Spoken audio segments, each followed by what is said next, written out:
short time here in Vancouver with the Whitecaps. Ahmed's ball into the middle, Jonathan David to the byline, and that's gone behind. All eyes on the referee, who points for a goal kick. Yeah, a little bit heavy with his touch again. At least he's getting some touches in the box.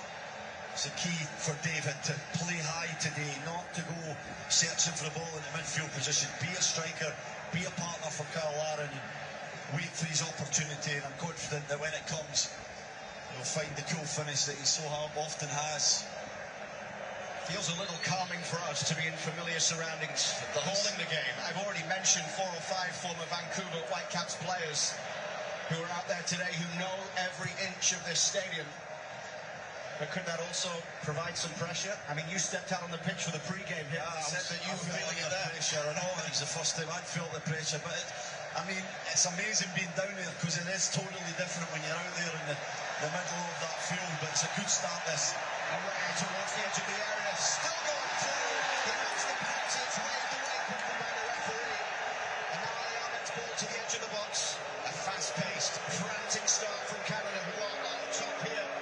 3.5 minutes in. I get some real joy with carrying the ball forward. The athleticism is showing at the minute. Stacchio is down, the referee plays on. It's Alistair Johnston out wide to the left for Ali Ahmed.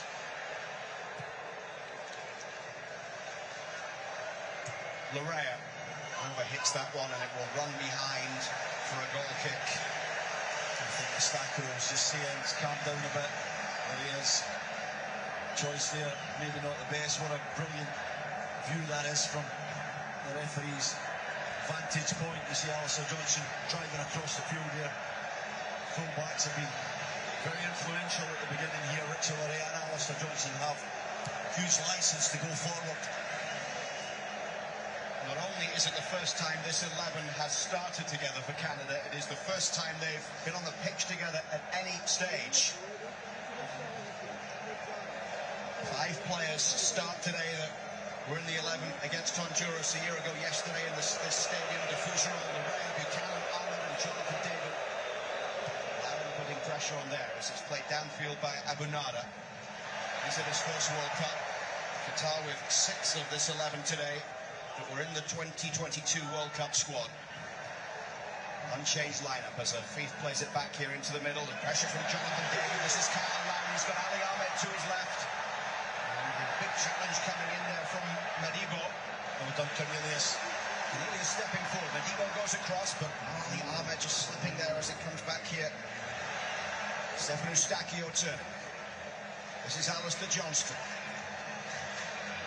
Buchanan against Ahmed down the right side for Canada. Stacchio. Johnston's low cross takes a touch there. Ahmed and goes behind for a corner for Canada. Their first of the game. The idea that this is the one where Larea went down looking for it. I don't think it was a foul, probably just outside the box. Johnston's ball there out for this corner was an intended pass to this Falcone, who got a nice little position inside. The runs from midfield are working at the moment. Ali Ahmed across to take this one. Away firmly at the front post, back out to Ali Ahmed, who will keep it on down the right side. Ahmed with the high ball towards the back post. Good save, good effort as well from David. Excellent deep ball to the Juventus man who peeled out to the far post. Decided to take it first time. Loved the confidence. Struck it quite well. Abunada with a good save. It was Canada's first shot of the game, and it was on target from Jonathan David. Al Rayyan goalkeeper Mahmoud Abunada with the save.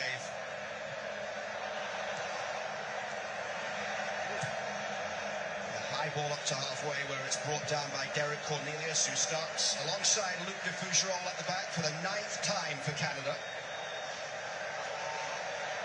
3rd consecutive start together for this back line. Kone dropping deep to get on the ball. Passes it right towards Lopetegui, the head coach for Qatar, and out of play there. Lopetegui, someone who, of course, has so much experience in the managerial game. Here's the volley again from David. It was near post. I think he's just trying to get a good connection on it, hit the target, which he does. As I said, Abunada down quite smartly to his right-hand side, making a save you'd expect him to pull off. Richie Larea turning, getting out of the challenge of Ed Milson Jr. Ali Ahmed down that left side as Java looks to try and get back and close him down. Nicely done by Ali Ahmed, and into the box it goes. Kone underneath this one. And they couldn't find Akram Afif, one of the more experienced players in the Qatar squad. 138 cap today, he's got 40 goals, the Al Saad man. And Afif is off early, running to try and get on the end of this one. Derek Cornelius tracking back. Afif up against Cornelius. Not much support. Cornelius with the foul. And let's see how the referee deals with this. Is there going to be a yellow for Cornelius? Yes, there is. 8 minutes in, Cornelius into the box. I don't think he can really complain too much about this. He's going to have words with the ref, of course, but Afif just jinks back inside to his right. Cornelius doesn't move his feet quickly enough, gives away the foul. In the position that Afif was in, it's always going to be a yellow card. It's going to be very careful now for the rest of the match. Another little example of the threat and the counter-attack, where Ismail Kone is a little slow in the ball, and they break with 2 or 3 white shirts. The other concern for Canada is that in the first game, Alistair Johnston and Luc de Fougerolles both got yellow cards, which means if they were to get another yellow here today in this game, they would be suspended for the match against Switzerland, the final game of the group stage.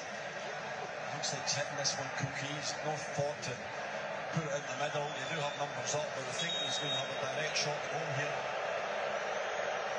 Roland Cookie, the captain for Qatar, drives it in and it's off the wall behind for a Qatar corner.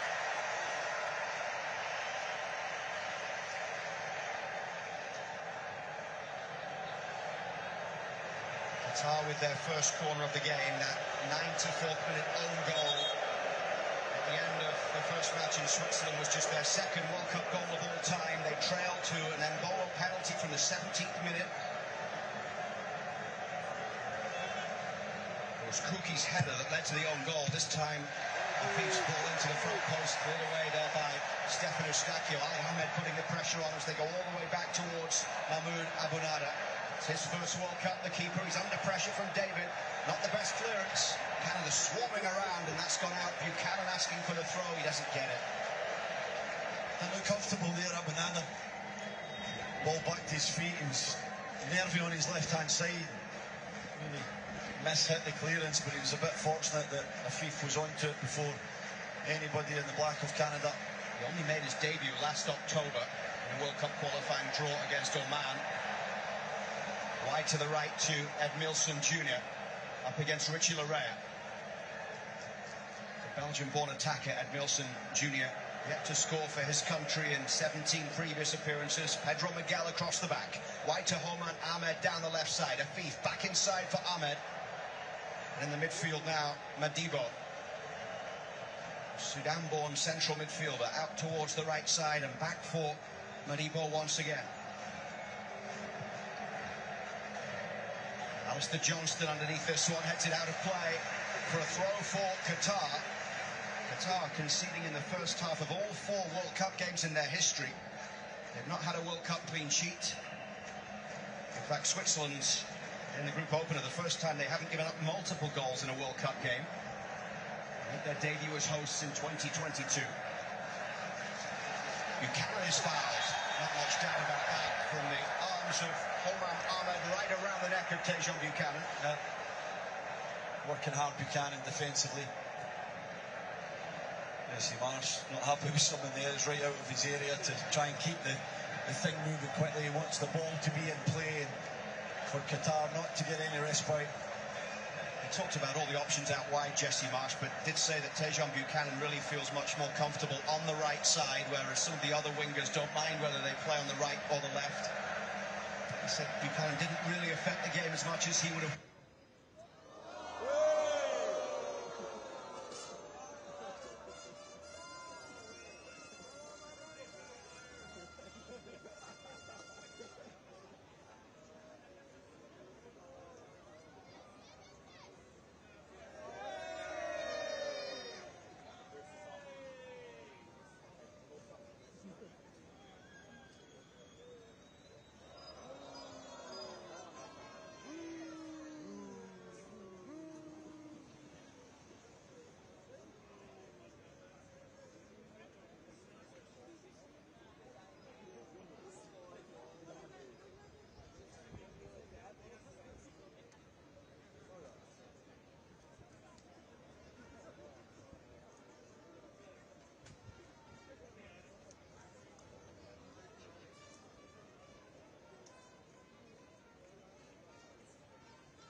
just wide for Richie Larea.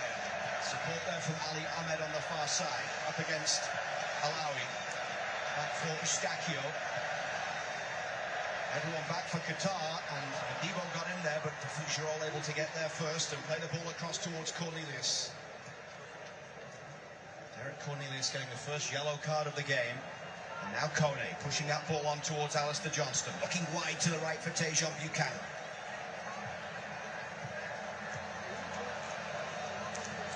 Still no way through. Really tight, isn't it? There's not a lot of space in between the lines. It's better. Buchanan with a turn there, and maybe that should be a yellow for Omar Ahmed. Surely it's a yellow card. Well, if the one for Cornelius was with any consistency, that was very similar. Buchanan would have been away with a chance to drive towards the box and get across. Yeah, it's a definite yellow. Not given though. Cynical from Omar Ahmed. Pulling Buchanan back. He knows he's in. He's round and through the back. He pulls him back. Should certainly have been a card from Bush and Garay.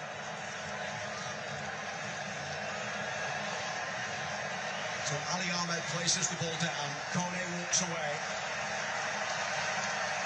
The Fougerol and Cornelius both forward from the back. Jesse Marsh has targeted attacking set pieces as a way that they can hurt this Qatar side. Get the delivery right.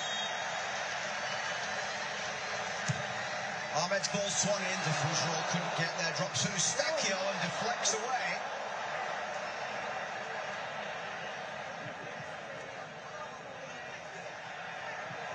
Just kept in play there at the back. And in the end, it's out for a corner. It's too much there from Wilson Jr. He's trying to be too cute. There's good pressure though from David. He recognised he was offside, waited till new phase of play had started, and then put the pressure on. Ahmed with a great delivery from the wide free kick there. Look, he's going to get it right here again from this corner. Cornelius, Larin, and look, the Fouche on the bunch. Jonathan David now joins them at the top of the box. Ali Ahmed in towards the front post where it's cleared away.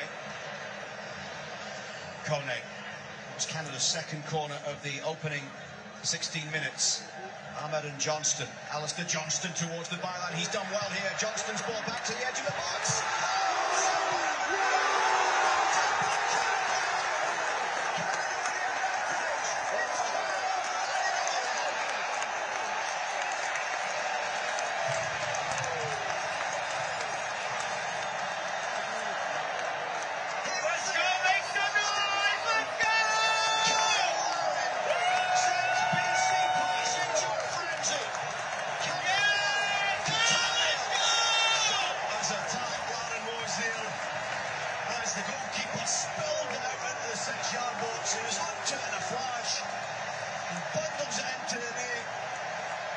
Magnificent stuff from the striker. Good play from Johnson to drive to the byline and clips up a good little ball. What a strike that was from David, I think it is. He connects with it really well, and then there's Larin, 4 yards out. Abunada's scrambling to try and get his hands on it, but Larin is there first, and the ball's in the back of the net, and Canada have the lead that they wanted. Kyle Larin scores in back-to-back games at the World Cup. And I know it is only 2 goals, but he is now the men's World Cup leading goal scorer for the country. Well, he was disappointed he didn't start in Toronto Stadium against Bosnia. He responded in the best way that you can by putting the ball in the back of the net on that afternoon, and getting the start here today. He wanted to prove another point that he should be starting every match, and he's off to a flyer. Canada's second all-time leading scorer, his 32nd career goal on cap number 92 for his country. It's Kyle Larin with the goal, and now Buchanan. Out it goes.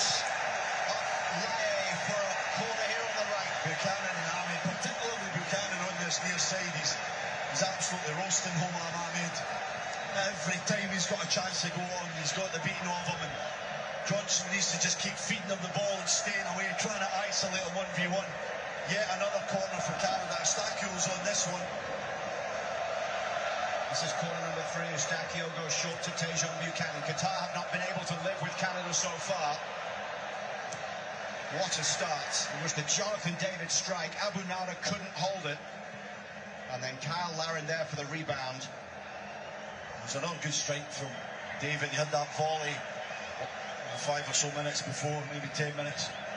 And it was a good one because it was a difficult one. Look, tendency is to get underneath that, but he made sure he hit the target. Abu Nada couldn't handle how quickly it was at him. It was a poor spill from him. And Larin, as we said, onto it so quickly. Over the top from Defougerol, and Buchanan just won't get there in time. March 2023, the last time Kyle Larin scored goals in back-to-back games for Canada. And I'm sure the Prime Minister, Mark Carney, was off his seat when that one was tapped in. He's sitting next to Gianni Infantino, the FIFA president. Head of CONCACAF, Vic Montaliani, the CONCACAF president and FIFA vice president, also here in attendance today. As you would expect, what a moment for him as a former president of Canada Soccer and a Vancouver boy through and through to be in the building for this one here today. I've spoken to so many people who have been connected with this game in this province for a long time, including a couple of the 86 team earlier on today that were talking about just what this means. I think he's furious. He doesn't think it was a foul. Looked like a foul to me. It was good play from Johnson. Just jinked inside, a little back heel, a little flick to get away from the pressure, and then it's a foul for sure. It's in quite a good area, this. Also, Eustachio will swing this in, I think. Ahmed's over there too. They're mixing up the responsibilities of set pieces at the moment.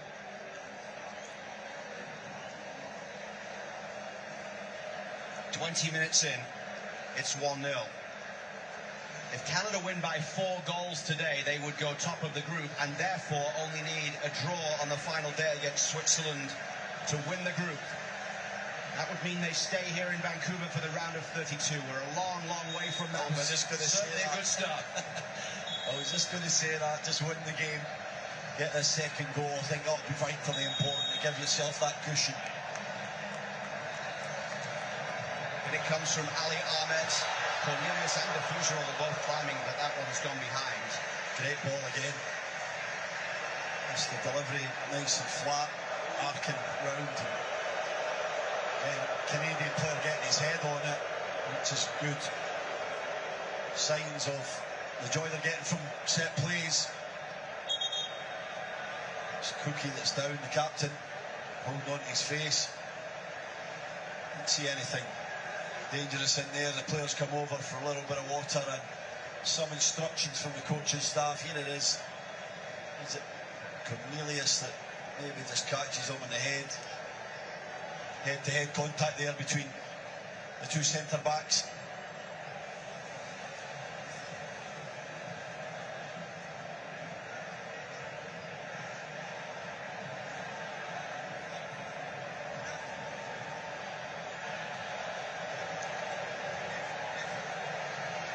Well, just the start that Jesse Marsh would have wanted as he goes to his board. And I think the referee is urging the players back on. I wondered if this might be the hydration break, but not quite yet. Well, it would have been a good time to have the hydration break. It's coming in a minute or two. The ref's not too happy. He's speaking to Eustachio, who's the captain, of course, to just let him know that you can't really do that when the ball's still in play. Cuckoo's coming off this near side. He's holding on his head, but I think he'll be fine to return. Canada has never lost an international match in which Kyle Larin has scored. And not only have they never lost, they've won 22 of them and drawn 3. Absolutely phenomenal stats. Larin's at it. You can see he's got a spring in his step out here. He mentioned it. He felt that he should have been given the start in that opening game. He talked about the fact that he plays well when he's angry. He does. He does. That's what Jesse Marsh will be saying, that he did it on purpose to get him fired up, and it worked. He came on when there was a bit more space, and of course he got the the all-important equalising goal. He scored today with just his second touch of the game, and with 3 shots in World Cup action, he has 2 goals at this tournament. Good ratio. The Fougerolles just inside his own half here. Qatar waiting to get their captain back in, so they're a man down for the moment. Pukki having to wait to be let back in after the time has elapsed by the referees. Coming on now as Cornelius plays it forward towards the edge of the area for Ali Ahmed.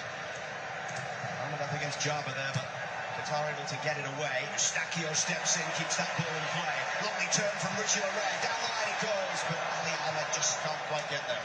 It's just a bit heavy from Larea. A lovely turn, just on the outside.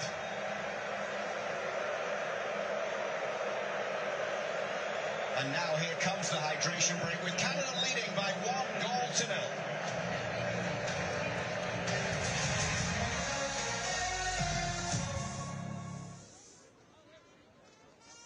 The world is changing, but with every challenge comes a chance to build better, stronger.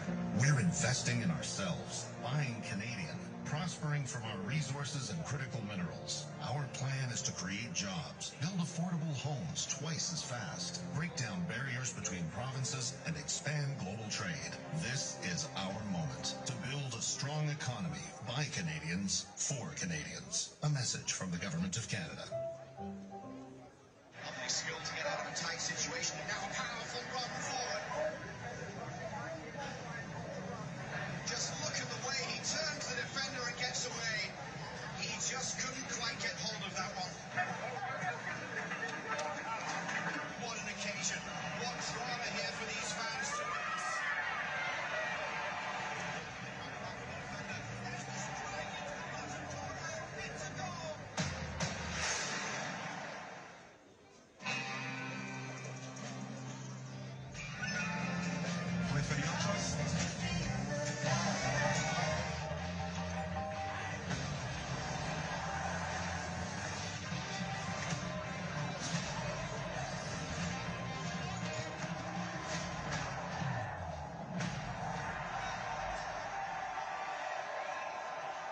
Game over.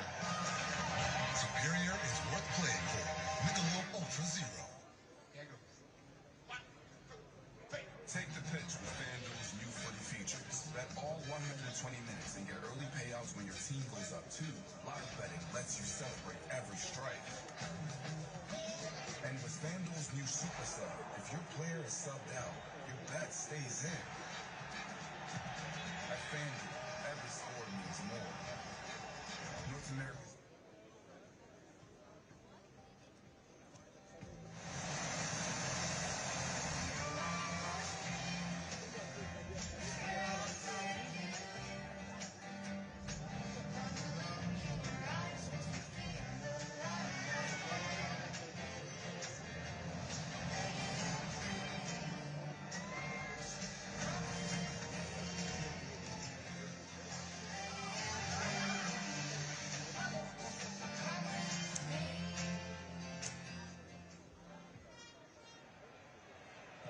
Delivered when it was needed twice in this tournament already.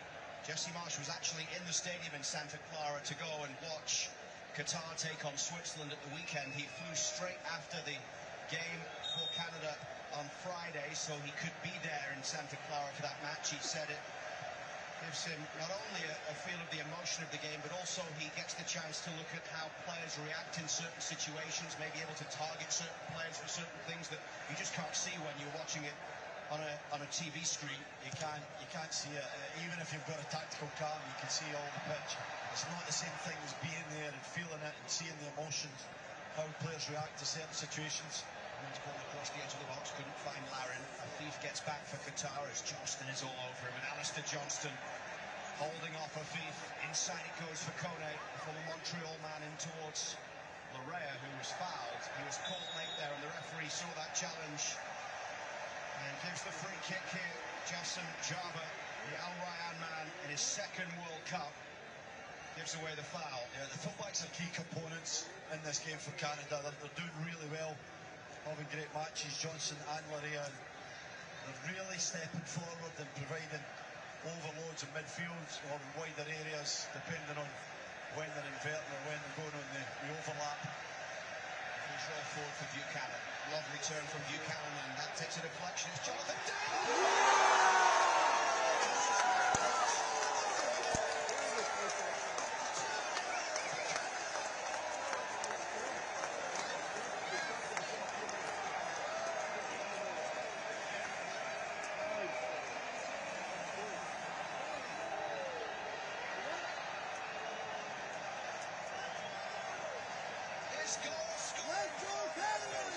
Vincent on the Falls, make some noise! Let's go!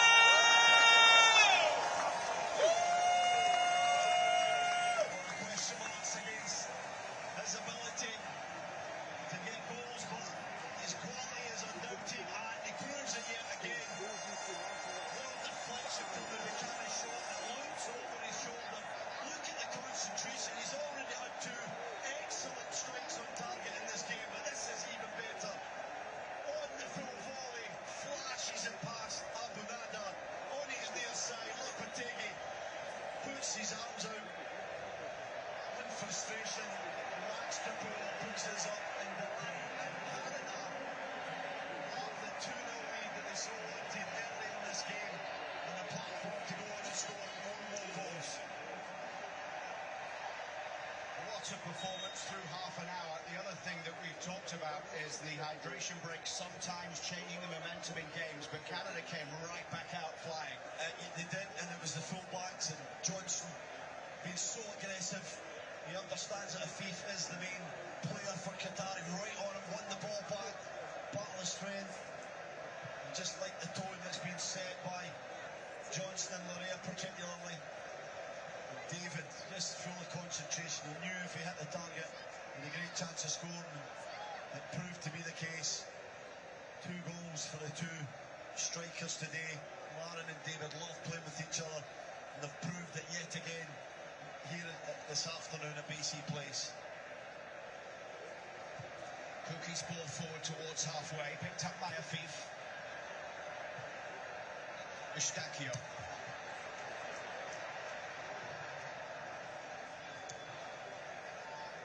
This is Kone. Kone over the top, Tejon Buchanan.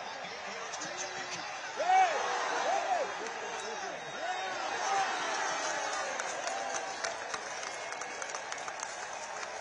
It's a yellow card shown by referee Christian Guerrero.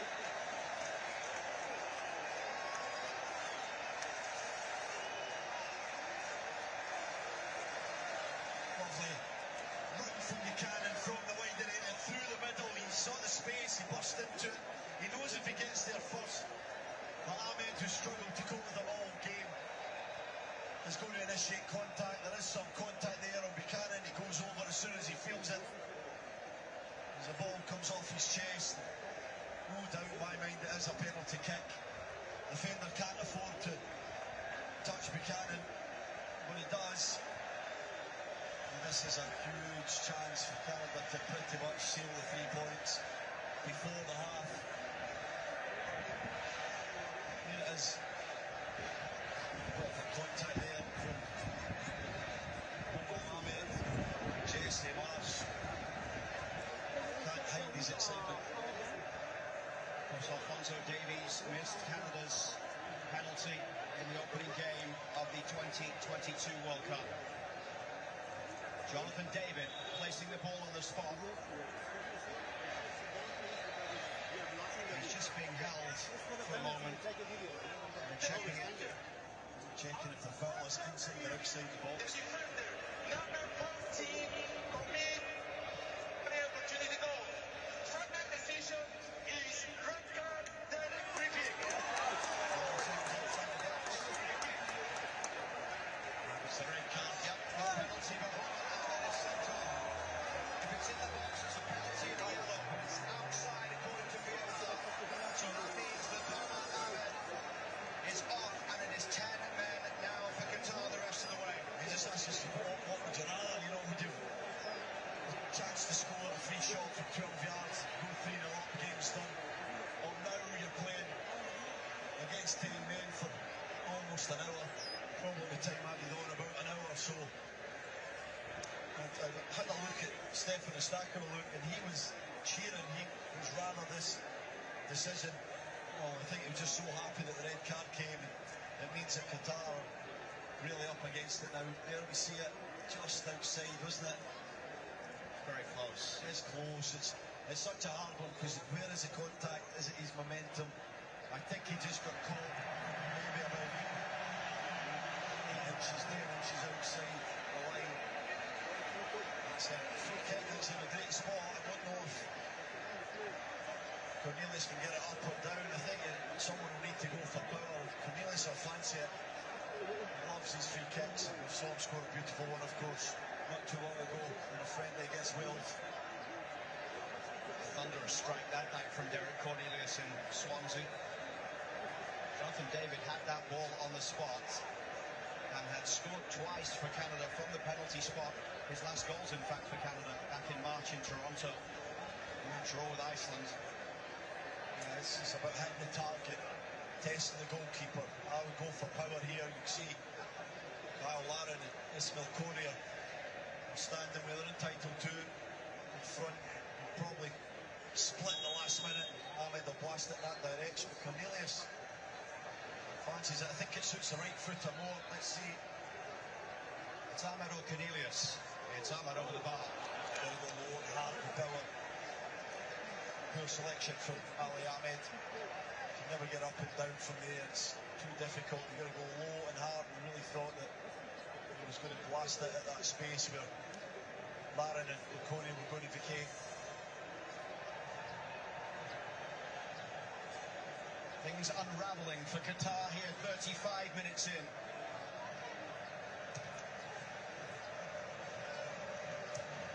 Only one of two hosts to fail to advance from the group at the World Cup. It was Qatar in 2022, South Africa in 2010. Not that they want to get complacent, look, but they're pretty much 2-0 up against 10 men, against the quality of Qatar, no disrespect to them. It pretty much guarantees the 3 points. Now, you've got to go for the goal so you can afford that draw against Switzerland to top the group. Down the left, battling with Alistair Johnston. Buchanan comes across and gets a foot in. It's a Qatar throw here. Switzerland with a 4-1 win earlier today. So they have the +3 goal differential. They'll be here at BC Place next Wednesday for the final game of the group stage. Foot in from Kone. Now it's Jonathan David. Canada breaking forward quickly here with David. To the right side, he's got Kone. Laren's made the early run into the middle, and it's come out right by the corner flag for a throw there off Issa Lae. I love it though. I love how he's trying to put it in the box. It's that quick cross that we've been asking for a number of games from Canada that's been excellent in this first half. Just when the space is there, your head's up, just put it into the area so there's consistency for Laren and David. Buchanan back here for the Fougeron. Eustachio driving forward, wide to the right for Buchanan once again. Lovely skill from Buchanan. The cross is decent, but couldn't quite get there. And now to Fougeron, back for Kone. Everyone back behind the ball once again. Qatar with only 10 men right now after the sending off. Forward it goes to the rail, and it's all Just can't change his direction.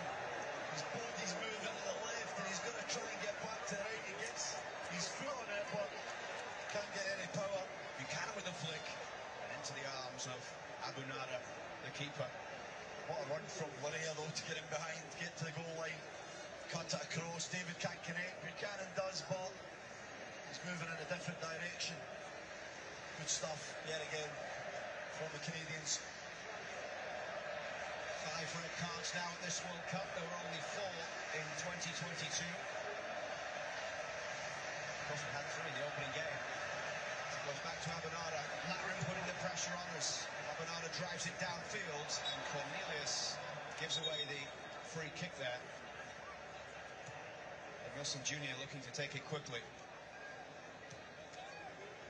Afif.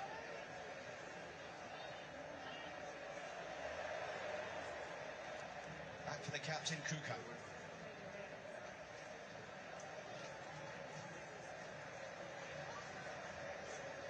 Pedro Miguel, the Portugal-born defender, back for Roland Kuki. A Fief's ball round the corner, stopped by Defougerol. And was he fouled? Well, he's won the throw here, right in front of Jesse Marsh, who stands on the edge of the technical area. Two balls on the pitch. Johnson wants to take the throw quickly. That's what he did so often in Toronto Stadium against Bosnia and Herzegovina. There's that Buchanan chance when he's just stretching, he's trying to change his body direction. Not an easy thing to do when you're moving at the speed that Tejon Buchanan was.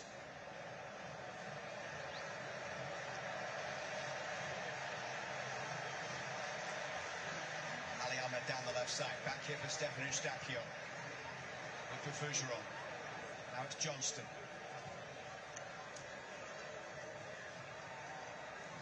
Buchanan. Defougerol through. Jonathan David turns and fires. It's knocked over the bar, and a corner is the result here for Canada. Great ball from Defougerol into David's feet. Very quick with his turning shot. The defender did well. A change coming up here for Qatar as they bring off Yusuf Abdurrazak, the striker. Yeah, there's nothing they can do really. They've got to try and stay in the game, be a defensive substitution, this I'm sure, to try and get some kind of solidity by. They're just trying to get to half-time at the moment, only 2-0 down. Then they'll stay in the game and hope they've got a fighter's chance near the end. Sultan Al-Break, the left-back, coming on to fill the hole left by the sending off of Ahmed. Eustachio into the front post. Defougerol met it, drops towards Tejon Buchanan. Now Kone. Blocked away there by Nassim Madibo. Flag is up for offside.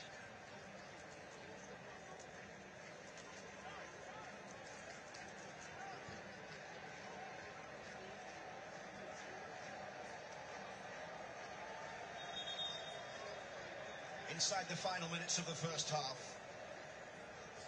Goals from Kyle Larin and Jonathan David. Larin, the first CONCACAF player to score in back-to-back World Cup matches since Clint Dempsey of the US in 2014. Larin making his mark in the opening 2 games of this World Cup.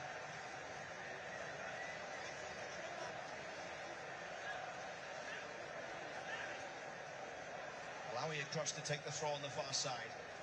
So they basically took off a striker and put it on the left back. Yeah. Fief's went through the middle now, playing a sort of 4-4-1 formation with the player less. Fief's got a bit of pace, he'll try and make these kind of runs into channels and be a threat. Here is a Fief looking for the substitute Al-Break, who made the run forward there, but look at the black jerseys getting quickly back around Sultan Al-Break. Laying across the back. Gets it back from Kuki. They'll go all the way back to Abinada, the goalkeeper.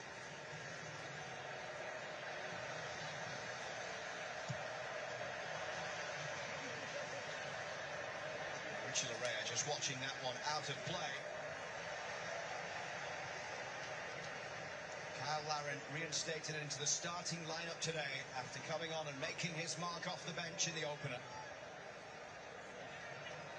One of 2 changes that were made by Jesse Marsh. The other was Ali Ahmed coming in for Liam Miller. Johnston finds Buchanan. Kone. Buchanan into the path of Alistair Johnston. And that one's taken a deflection and gone behind, I think, of Madibo for another Canada corner. Yeah, he took a bit too long there to put it in. Johnson, don't know if he was struggling to get to the ball or something, or he was looking in the box, but had to put it in quicker. Great little run though, he's really good at making that inside movement. Alistair Johnson does it all the time for his club Celtic. Makes his little runs, smart timing of the run where he gets that pass inside. The 5th corner of the game for Canada. Qatar with just the 1 so far. Eustachio is outswinging. Defougerol with a header. Cornelius tries to turn and goes down. No penalty, says the referee. The referee was in a good spot. Good sight of it. No delay here, of course. I don't know. Cornelius will stay down, of course. I don't think he's particularly hurt. Larea, Kone, David, all I think it's a penalty, yeah. right to the referee, pleading their case. Let's see here, is there contact? Oh, Cornelius kicks the back of his leg. That's not a penalty kick. In my eyes, the defender doesn't do anything wrong.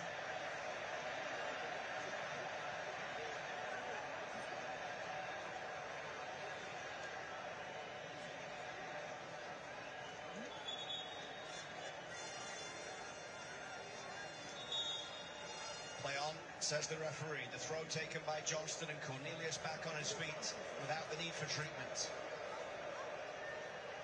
Eustachio down the right side, finds Tajon Buchanan.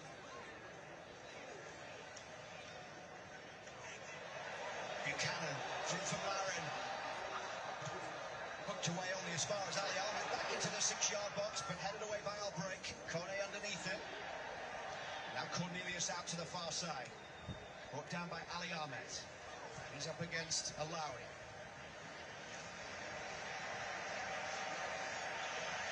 Cornelius, who didn't play a lot towards the end of the season.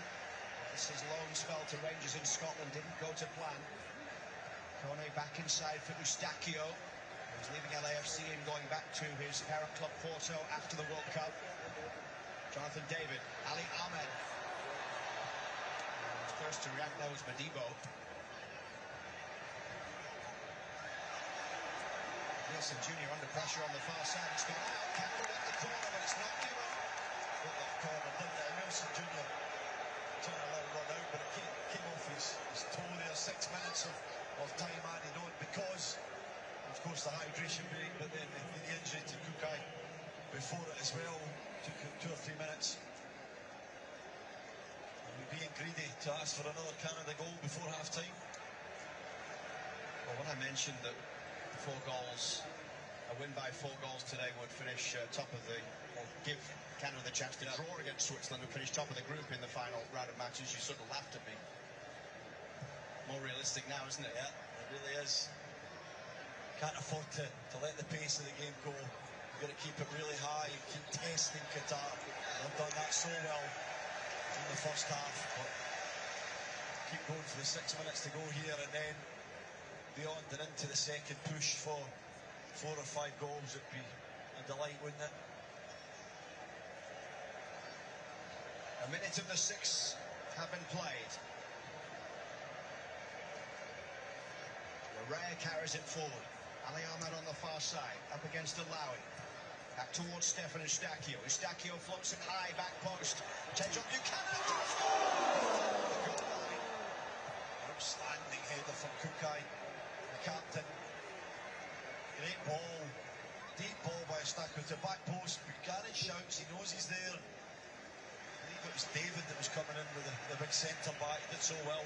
Well, there were 2 goal line clearances in the first game. Canada must have had the most goal line clearances in the World Cup so far go against them. Johnston down the right for Tajon Buchanan. Buchanan is feeling it today. That ball played in. Kone couldn't take a swing. He didn't get flipped. He's down. How good has Buchanan been? Best player in this first half. Looks so confident. He's already toasted one left full back and Romam Ahmed. Now he's got another one. Albrecht to go. He's gone past him just as easily. Buchanan back for Johnston. This one in towards Larin at the back post.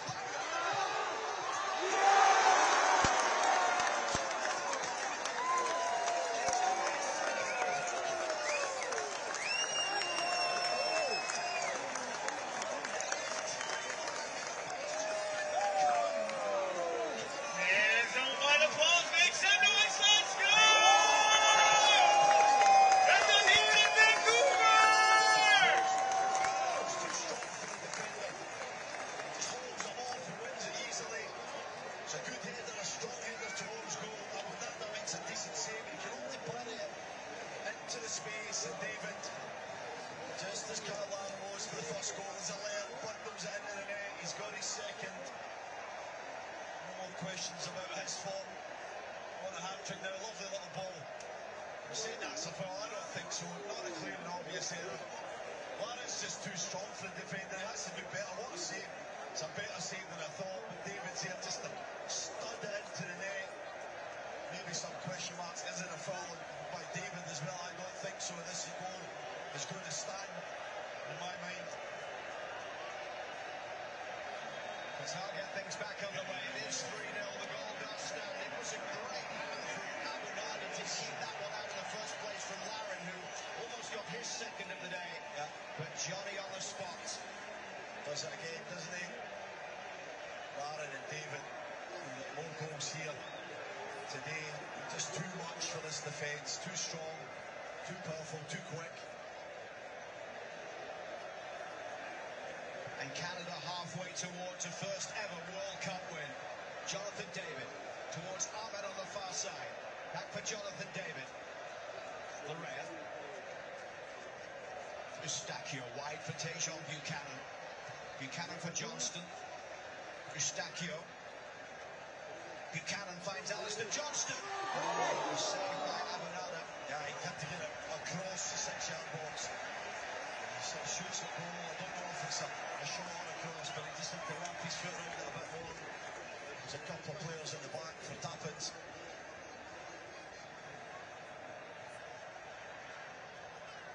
Eustachio down the right side and Buchanan.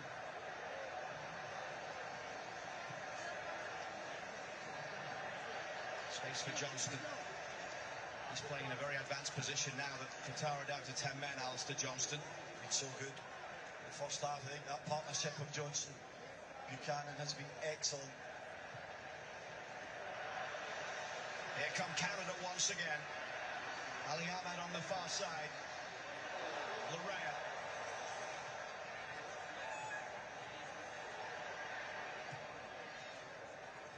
De Fougeron across for Kone.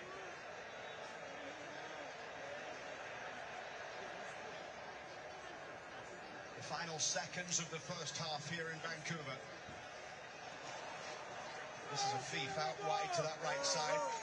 Now we're looking to bring it away. De Fougeron quickly across to put that one into touch for a throw. I love it. No nonsense. Don't take chances. Don't give Qatar any encouragement. Take the shine off this first half performance. Jesse Marsh has fired these players up, sent them out there, asked them to go for it, to stay on the front foot, and they've done that.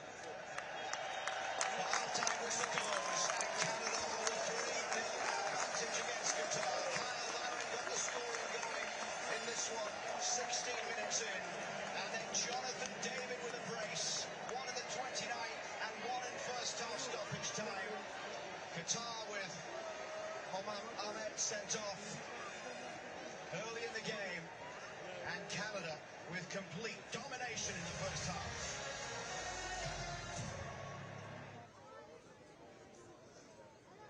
What brings you the most joy when you're playing? I love when I'm running fast and I break away with the ball, and everyone else is trying to catch up.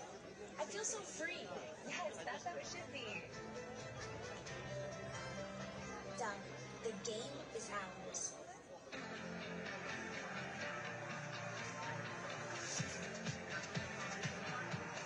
Every 4 years, we make family traditions. And if we're lucky, make noise. Make purchases with the Scotiabank Passport Visa Infinite Plus card to earn C+ points faster and take your tradition to new places.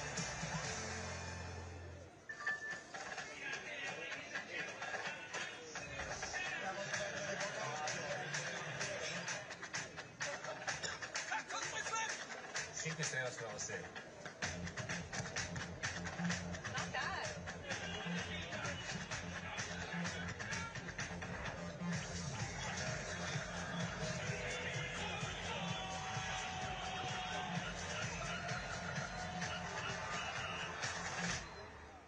Guys, I hate to break it to you, but we don't have enough lace for the game. Let's go to the store then.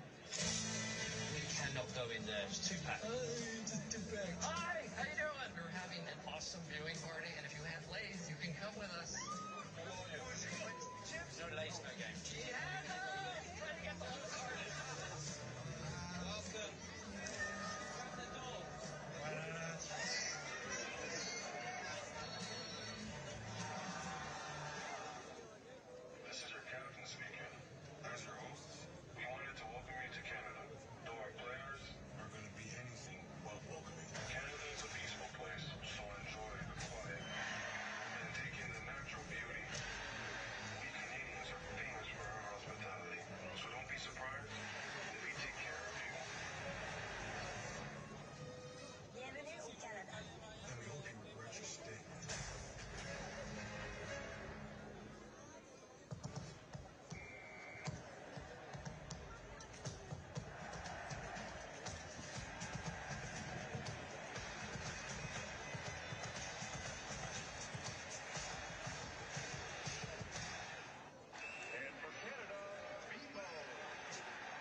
precision striker, rock solid left back.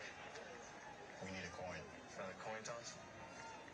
Oh, yeah, sure. I mean, can I at least flip it? Heads or tails? I'll do that. We're on TV right now. Yeah.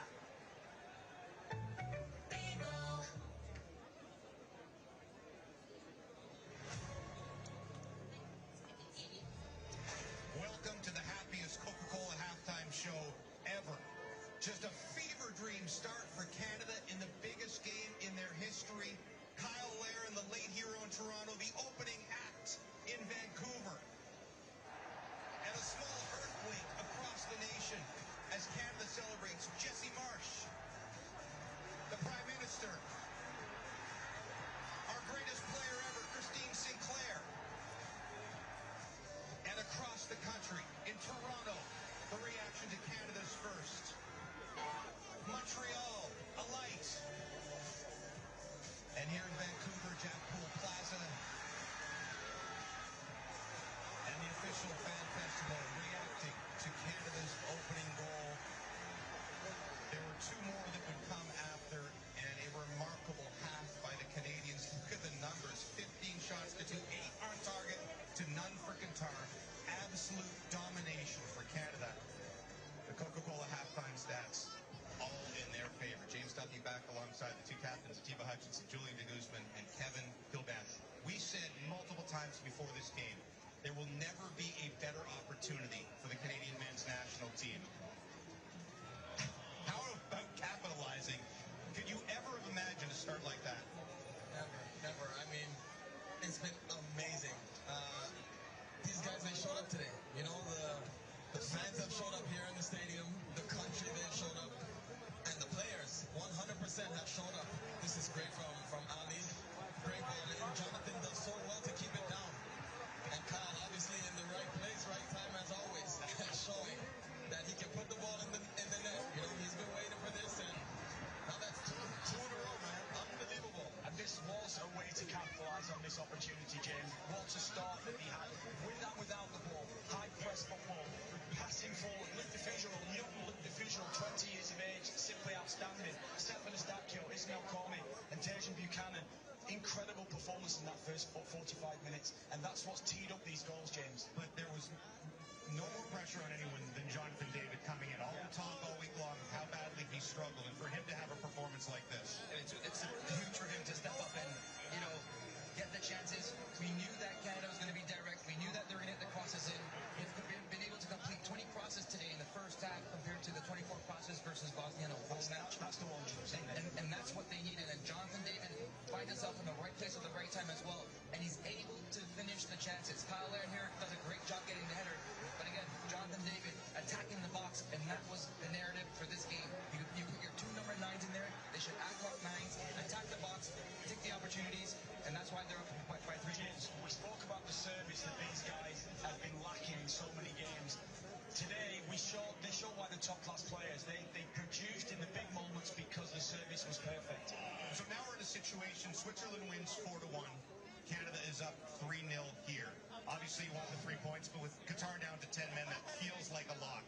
How much are you thinking about goal differential? If Canada can win by 4, then they will only have to draw Switzerland to win the group.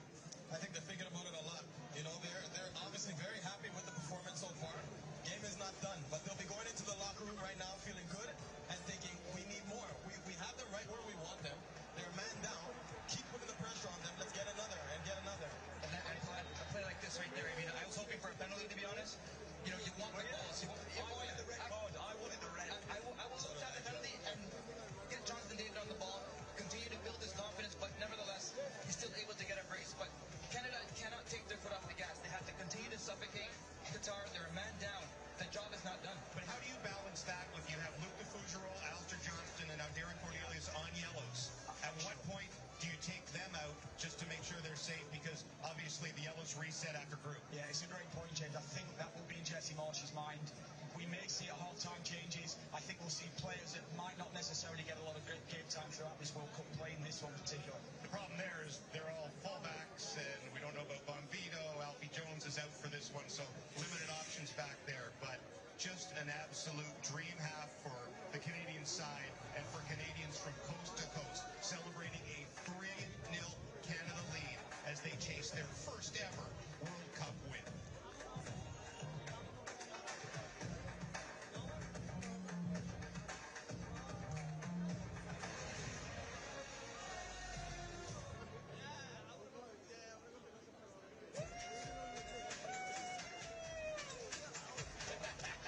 How often do you get to cheer for Canada on home turf? How bad is it? Oh, no! I'm so sorry. What if you could print every idea to life?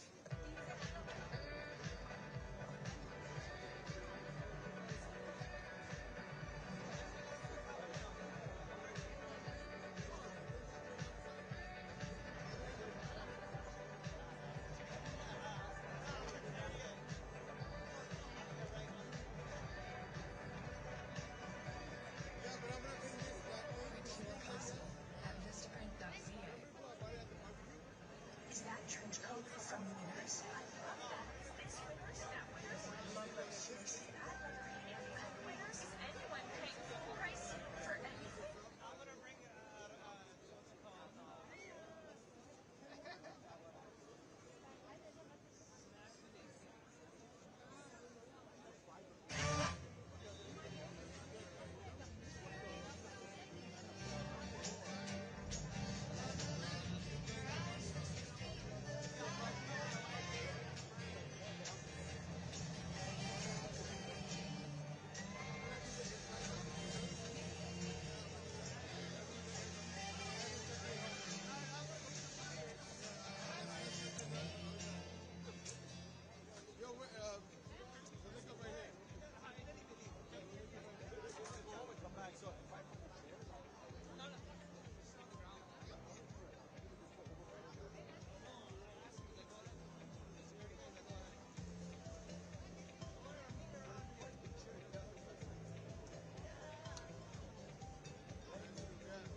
Going back home for the games? Oh, I wish. Hey! Happen.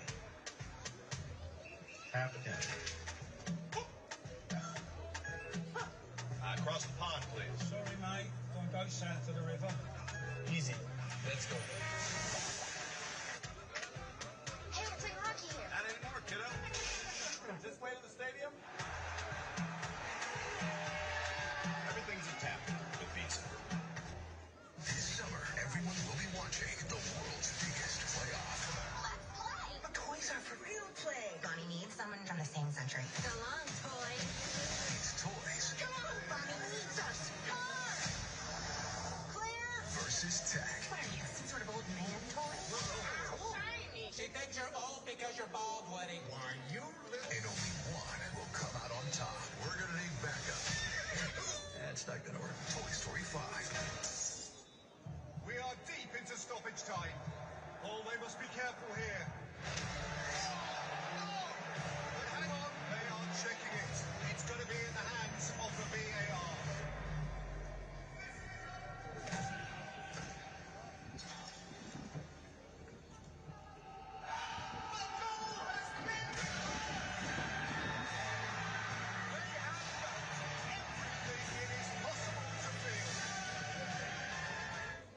Marshalls, our buyers hustle 24/7, so you never have to compromise on quality or price. Who said expensive taste had to be that expensive? I'm impressed. Let's talk numbers. We get the deals, you get the good stuff.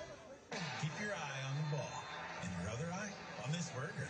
Lock in with a buy one, get one Whopper from Burger King. Order in so you can lock.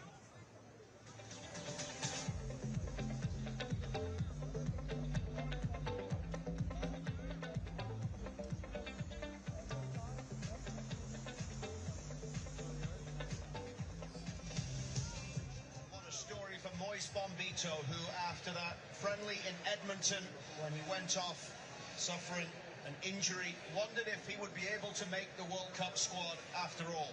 Today, with Canada 3-0 up, and Moise Bombito having fought back over the course of the last couple of weeks, Jesse Marsh puts him in at half-time to replace Derek Cornelius, who picked up that yellow card in the first half. Oh, I'm absolutely delighted for him. Look, so pleased that he can be out there. He deserves this moment. Hopefully, you know, the way this game's going to go for centre-backs, he's likely going to just ease himself into it.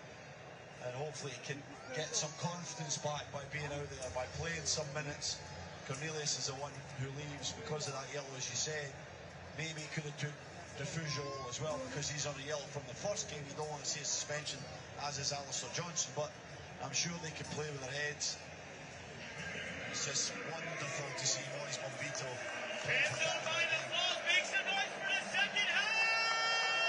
Two changes for Qatar as well, with Java and Milson Jr. leaving the game.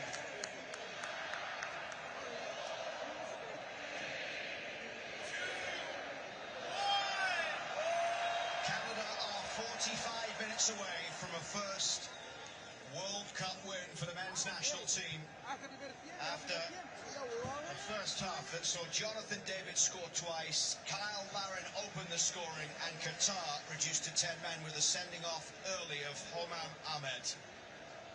It couldn't have gone any better for Jesse Marsh's side, but there is still work to be done as they look to try and win this one by a 4-goal margin to secure top spot in the group heading into the final game of the group stage against Switzerland, who won 4-1 earlier today against Bosnia and Herzegovina.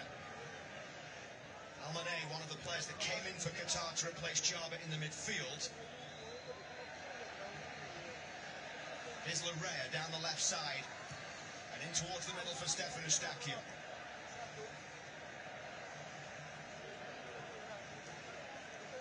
Johnston. Buchanan. Now Ismail Kone and Eustachio across, and this has just picked up exactly where it left off, with Qatar having everybody back defending Canada's onslaught down the left side here. It's Ali Ahmed's ball into the box towards Eustachio, who curls it in, couldn't quite find Larin. And Eustachio first to react, but it's cleared away there by Kukan. And has to play on the far side. Just sitting in a 5-4 formation, right on the edge of the box. The whole game plan in the second half for Qatar is just not to concede any more goals.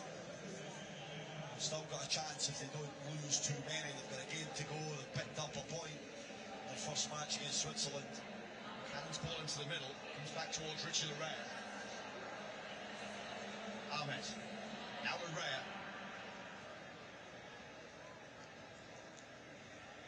Ali Ahmed across it for Stefan Eustachio. Kone plays it back for Bombito. A long road back from injury for Moise Bombito. Larea across towards Kone. Ismail Kone with the turn. Blocked by Pedro Miguel. Johnston. Eustachio wide for Johnston, who has space. Flips the cross in, and away it goes from Madibo.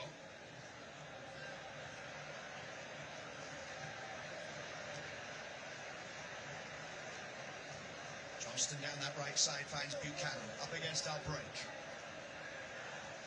Bombito, Eustachio. Larea down the line for Ali Ahmed. Ali Ahmed towards the byline, and out it goes for a goal kick here for Qatar. Over the run of the defender. Take him on. Holloway does quite well to get back in, but I like the pace and positivity of Ali Ahmed there to try and get in round the side and get the other side of that deep and resolute 5-man defence now. Moise Chris Bombito coming on at half-time for his 21st cap. The 30 minutes he played in Edmonton against Uzbekistan was his first Canada appearance since March of 2025. Played every minute of the first 15 games under Jesse Marsh, then missed 14. Fractured wrist, a stress fracture in the tibia, a fractured tibia as well. The only player to play every minute at Copa America under Jesse Marsh is now in here. And Bombito wide to the right side. And Johnston Stross goes out of play for a throw. Early cross again, though, out the feet, try and get it in the box.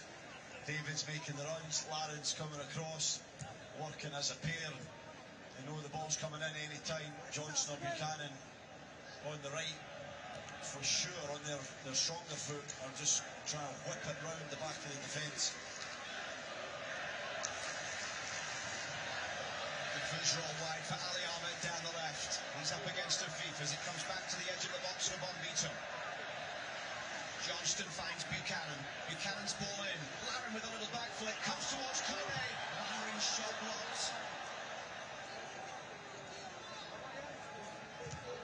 And it's out for a corner. There were only Defusor and Bombito on the pitch. Outfield players who weren't in the penalty area at one point there. Yeah, they're on the edge of the box. They're, I don't know, 75 yards from their goal. Everyone else is packed into that box. There's some nice stuff from Canada, actually. It's really difficult when it's so tight, but they're really feeling it. The confidence is high. They know they've secured 3 points. They want to get more goals. They want to put on a show for this massive crowd inside BC Place.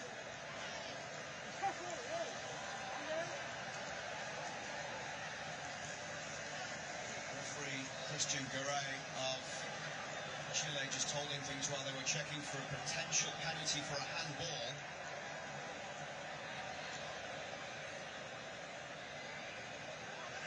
No penalty.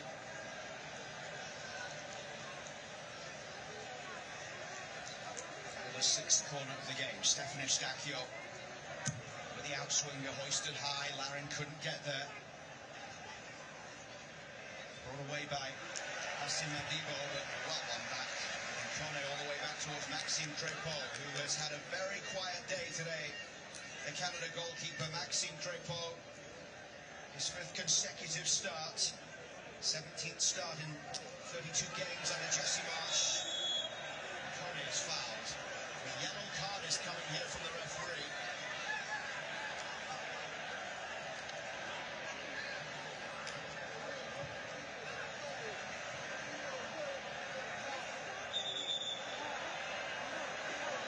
And the Canadian players are furious. It's a bad one, a really, really bad one for Ismail Kone. This is horrible to see.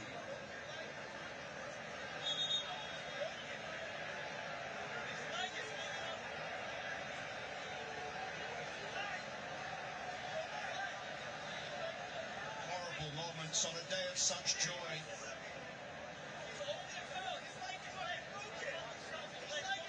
A serious injury here for Ismail Kone. I can't believe it, look. I feel sick. Just a horrible moment for all these players, especially the one down on the ground right now. We just wish him all the luck. There's got good staff there that will try and get him off and out to hospital as quickly as possible. It's really put a hush around this stadium.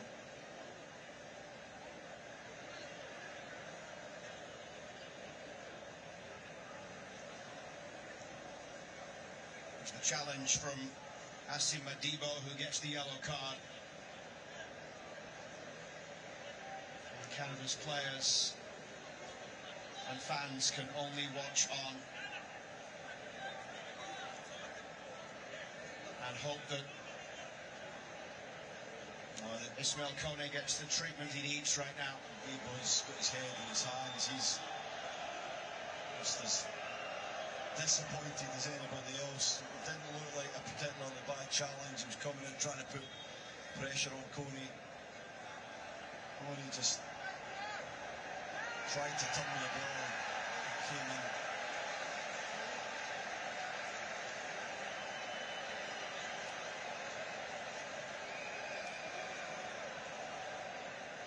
As soon as it happened, the Canadian coaching staff were up off the bench. The players furious with the challenge that came in. Yeah, I think it was more around just trying to get help to Conan. It's a possible red card. We're going to see challenge again. He's still lying on the field, Corey, and a lot of players round about it.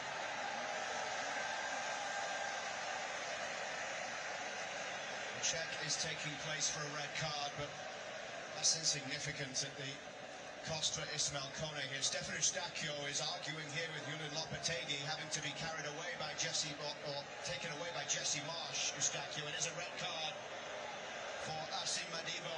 So 9 men now for Qatar.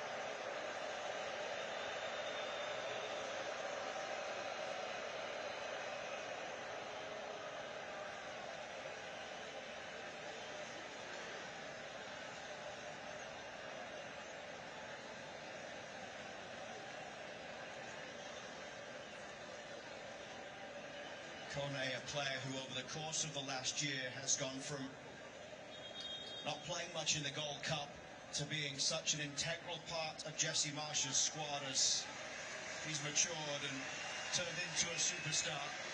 Great season at club level. Certainly not the way that anyone would have wanted Ismail Kone's day to end here. But the crowd rises to salute Ismail Kone.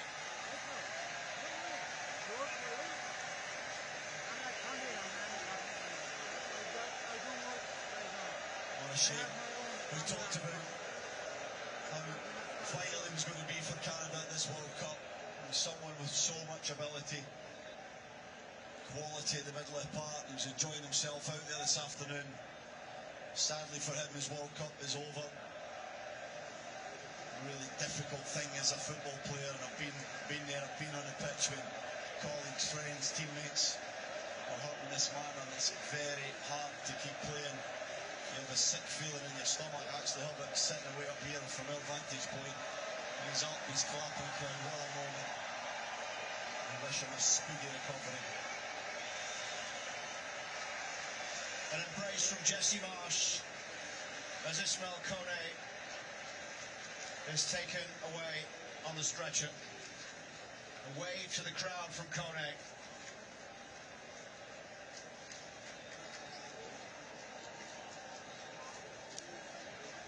And these Canadian players gather around on the halfway line as they await Nathan Saliba coming in. It's a good idea. It's a good idea. Together, have a little word. Make sure that you do your absolute best to refocus. This is a World Cup game that Canada played magnificently, and get back to business. That's the greatest tribute they can give to the stricken teammate who's waving at the fans and getting a hero's reception, as he should.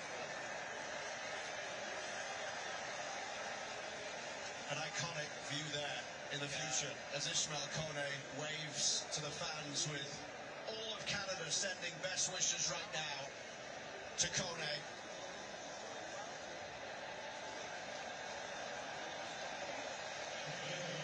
One former Montreal player leaves, another one comes in, Nathan Saliba, who will come in for his first appearance at the World Cup.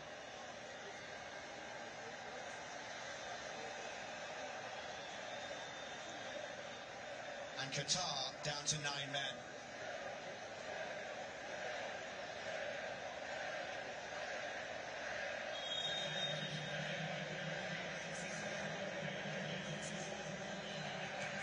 Bombito out to the right side here with play resuming in the 58th minute. Canada with a 2-man advantage.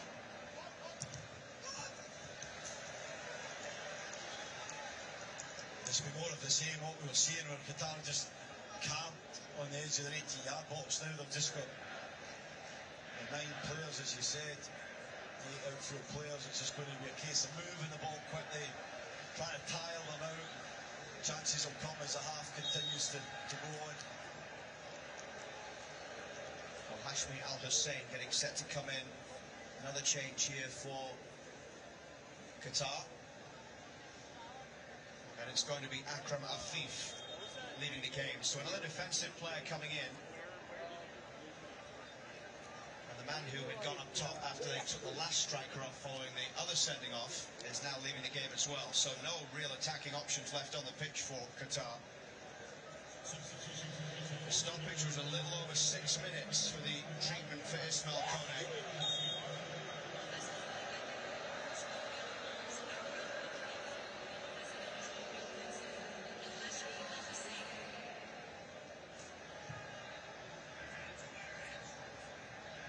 Out of play, this one goes for a Canada throw.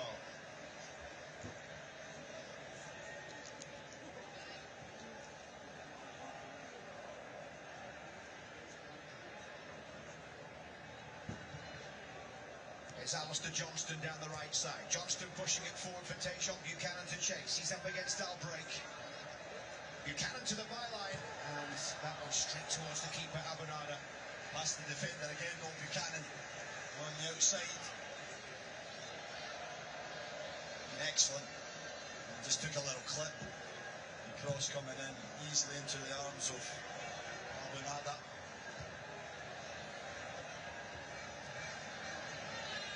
Who's roll underneath it? He was one of the players that came into this game on a yellow card and at risk of missing the final group game should he get another today. And the referee with the free kick here as Richie Larea goes down. Wasn't a great response on the bench by the Qatari staff and players as they were getting into a bit of an argument with some Canada staff. This is Ali Ahmed down the left side. Comes for Eustachio across to Saliba. Now down the right towards Alistair Johnston.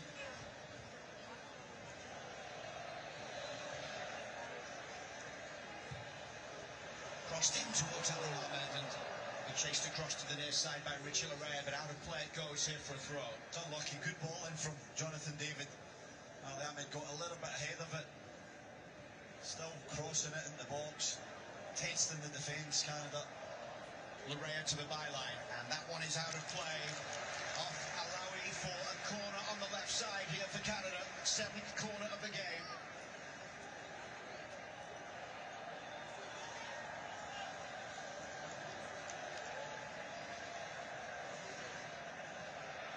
Jacob Schaffelberg and Liam Miller both going through heavy warm-ups right now for Canada.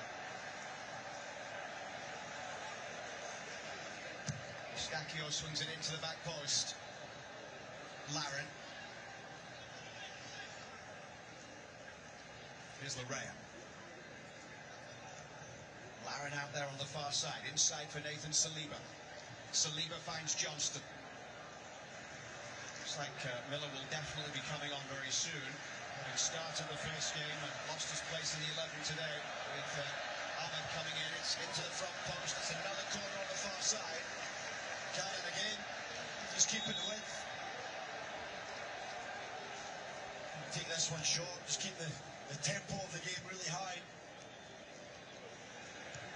And dribble from distance. And now a free kick on the edge of the box. Another bad challenge. And a yellow card show.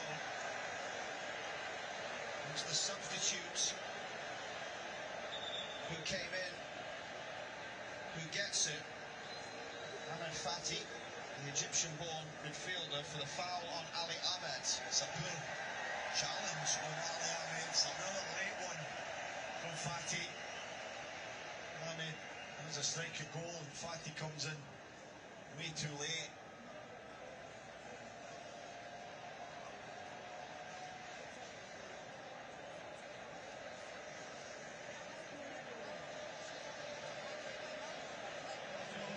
Canada did face a team with 9 men in June of last year in the Gold Cup when El Salvador had 2 sent off. They won that game by 2-0. They're up by 3 here, but looking for more.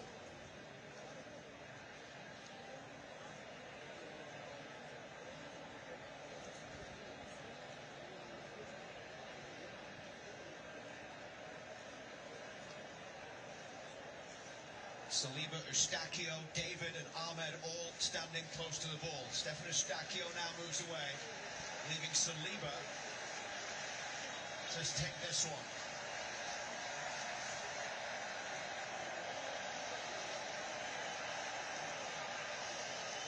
And Saliba calls it off!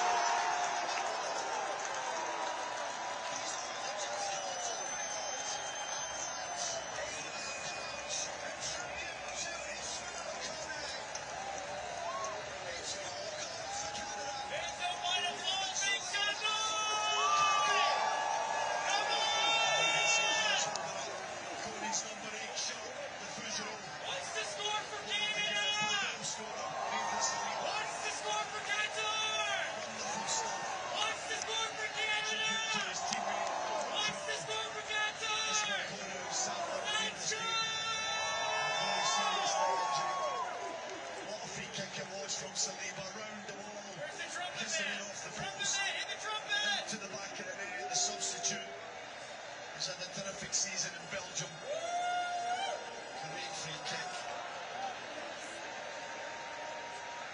Keeper's got no chance trying to get over to it. It's ball out in the back of the net. The ball goes over the line. Here comes Stefan Eustachio.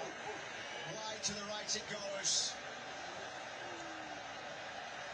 Ball chipped in towards Larin at the back post. Ali Ahmed gets there. Larin, Eustachio, Larea. More changes coming. I think Promise David might be coming in for Canada. In towards the back post. Brought down by Tejan Buchanan, but he couldn't do anything about that one.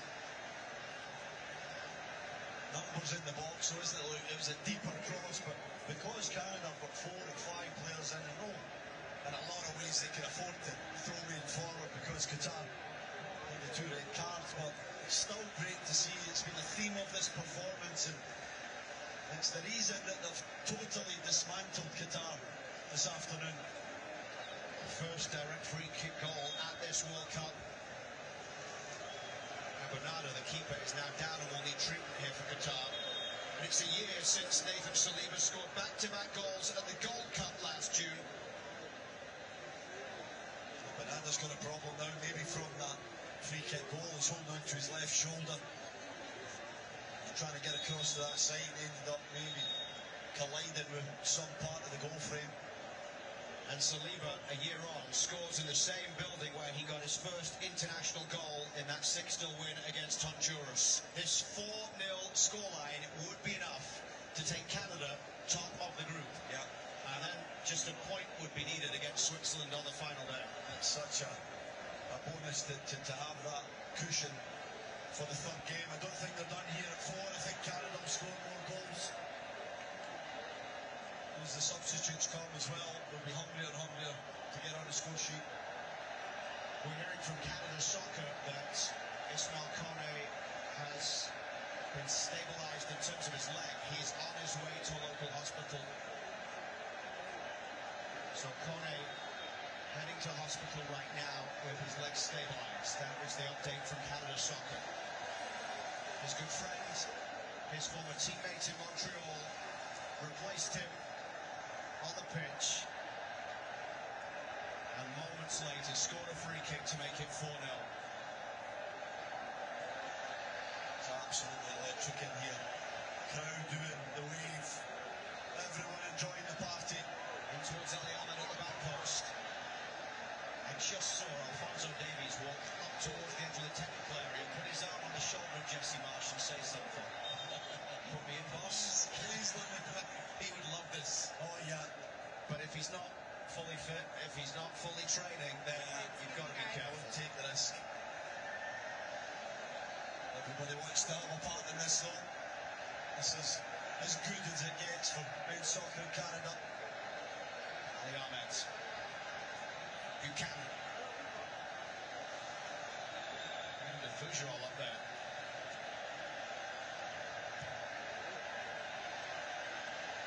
Vito finds Larea. And the ball played out of play. The one thing that now impacts the next game for Qatar as well, you mentioned the first half, they got that point against Switzerland on opening day, so they could still beat Bosnia and get through despite this, but now they'll be missing, obviously, the 2 suspended players as we head into the hydration break. The midway mark in this second half. Canada leading Qatar by 4 goals to 0.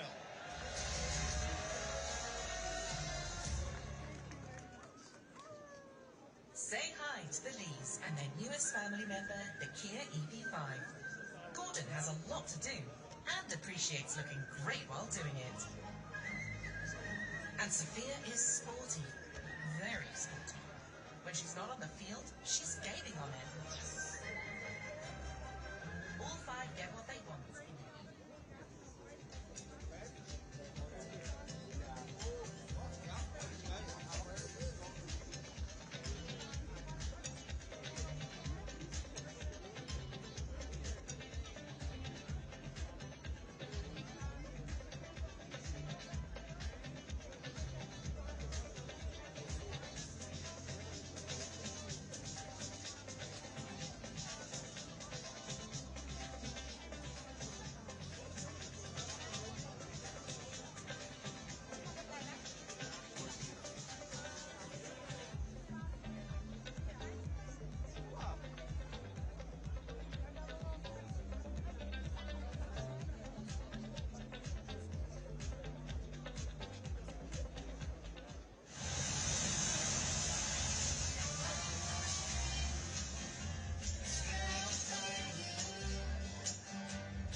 Following the serious injury to Ismail Kone, but they lead by 4 goals to 0 right now and are headed towards a first World Cup win and almost assured of a knockout stage place. Maxime Crepeau with some words in the huddle as well, as a double change comes here with Schaffelberg and Oluwaseyi coming in. Luc de Fougerolles and Ali Ahmed coming out. No surprise about either of those, given the fact that de Fougerolles is on a yellow.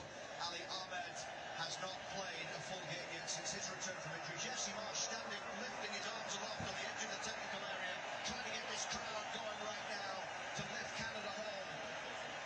Magnificent day in Vancouver. Overshadowed only by that injury to Ismail Kone. So they've taken de Fougerolles off. They don't need that many defenders on the pitch. If it is any kind of shame because they're playing so high up, it's Laria's left centre back. Schaffelberg just got hit in the head there. Yeah, it looks like Schaffelberg's sort of left back and Oluwaseyi's playing ahead of him because David and Lamb have stayed on the pitch. Right, it was smart to get the Fougerolles off, just takes one little mistake, bit of unluckiness or whatever, where the Fougerolles could have got that yellow and then he's missing for the 3rd game. Johnson, a bit more experience, I'm sure he's going to be fine. He's also on the yellow from the 1st game. 4-0 would tie the biggest win for a CONCACAF team in World Cup history. Mexico beating El Salvador in 1970. To be fair, you didn't predict 3-0 today. I did, but I don't know if this will end 4-0. I think Canada will score more goals here. Eustachio, wide for Buchanan on the right side up against our break. Now Jonathan David, who is on a hat-trick, of course. It'll be his 3rd of his international career. He's on the outside there with the cross in towards the back post and just put behind as Schaffelberg was lurking at that back post. He's football watching a bit there, Schaffelberg, just on the field. There's Christine Sinclair, I'm sure, loving every minute of this. She was there for the opener in Toronto as well. Scored many goals in this stadium, Christine Sinclair, down the years.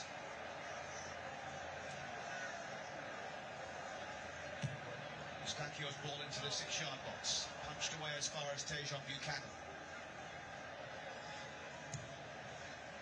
That's Larea. 17 minutes plus stoppage time. There will be at least 6 minutes added on for the injury to Kone. And Jonathan David just couldn't quite bring that one down. It was a tough one. It was a little long from Stefan Eustachio. He was in two minds whether it maybe over his head, nod it over, or bring it down in the foot. He couldn't quite control it.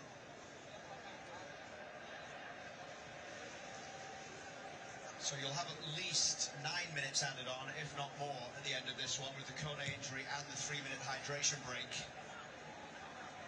Off the head of Schaffelberg, the scorer Saliba drops for Oliver Shea. Oliver Shea, who got the start in the opening game in Toronto, but was replaced in the 11 today by Larin. You now have Oliver Shea, Larin, David, Buchanan, Schaffelberg, all on the pitch as Canada go for goals here. Eustachio. Here's Saliba.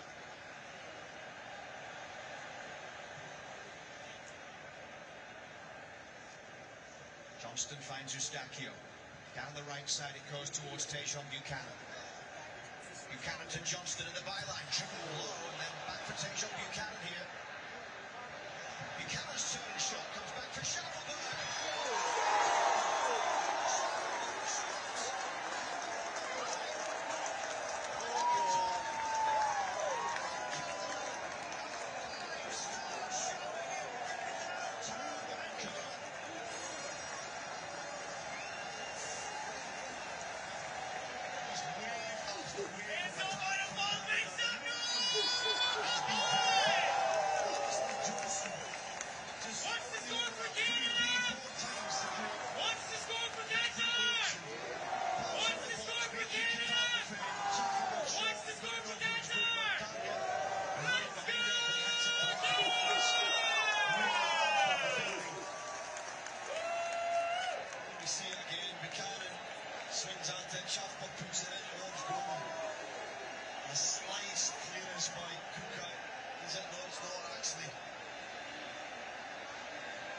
Substitute.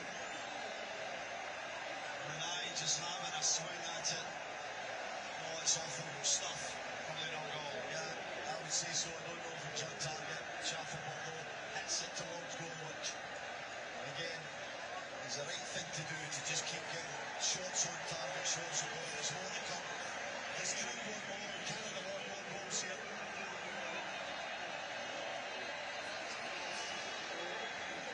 Saliba carries it forward. Schaffelberg to the left. Qatar down to 9 men. Schaffelberg's cross in. Given away straight towards Saliba. Jonathan David. Been given as an own goal. And Buchanan hits that one high. So this would be the biggest win for a CONCACAF team at the World Cup. Qatar, the first team from an Asian nation to suffer 2 red cards in the same match in the entire history of the World Cup.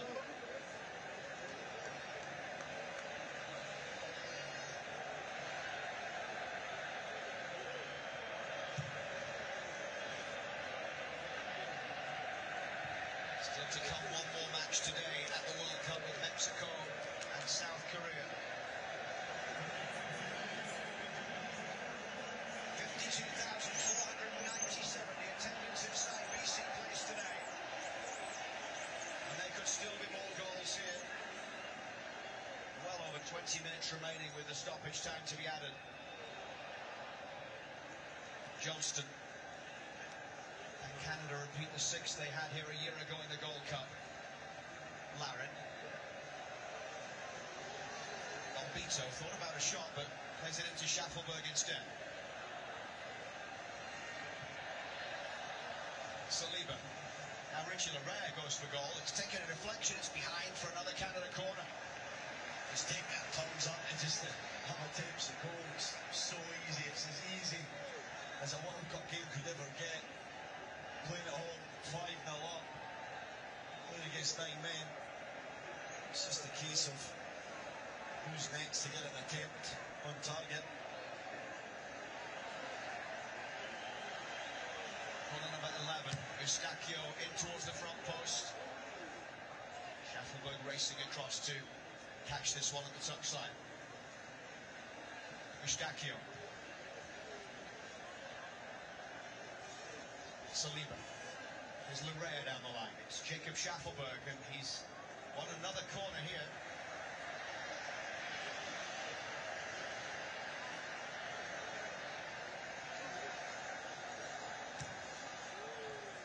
Taking it quickly, in for Schaffelberg now. And that one deflecting towards the goal. The keeper, Abinada, having to deal with it as he comes behind for a corner here.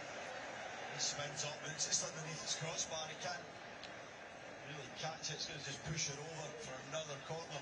Schaffelberg's touch was a little sloppy inside the box. He's getting lots of ball. Second substitute appearance in this World Cup for Jacob Schaffelberg. Eustachio in towards goal. It was a Qatar head that met it and cleared away. And Maxime Crépeau is right up on halfway here to get this ball back forward. Down the line it comes for Stefan Eustachio here. He's got Schaffelberg making a run to the outside. It's Schaffelberg, ball across goal and put behind there for a corner now. Once again. This time it goes off. Malawi, 21-year-old defender. It has been a day Qatar will want to forget. Canada dominating from the opening kickoff. Eustachio to the front post, headed away only as far as Jacob Schaffelberg here. Schaffelberg from distance. Yeah, right behind it. Good power from Schaffelberg, but not the control that he needed. But again, I don't mind it. It's a shot at goal. It's positive play. It's trying to test a side that really are not in the same class as Canada.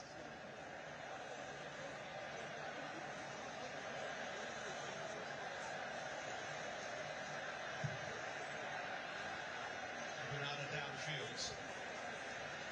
Well, Canada were heavy favourites anyway, even if it was 11 aside. Credit to the way that they started this game. They were on the front foot, right from the kickoff, and they made it count. 3-0 up at half-time, 2 more goals following in the second half. Eustachio finds Bombito, who came on at half-time as his comeback continues from injury. This is Schaffelberg down the left. Laren laid on for Bombito. Alistair Johnston can cross into the middle, and it's saved by Abinada. It's a decent save by Abinada. Johnson has been terrific. Alfonso Davies is watching on, wishing he was out there.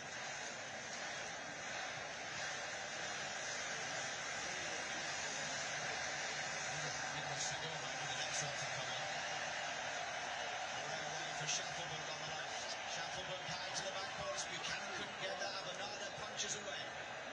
Eustachio. The ball in towards Laren. Comes for Schaffelberg. Wide open from Schaffelberg. Why not?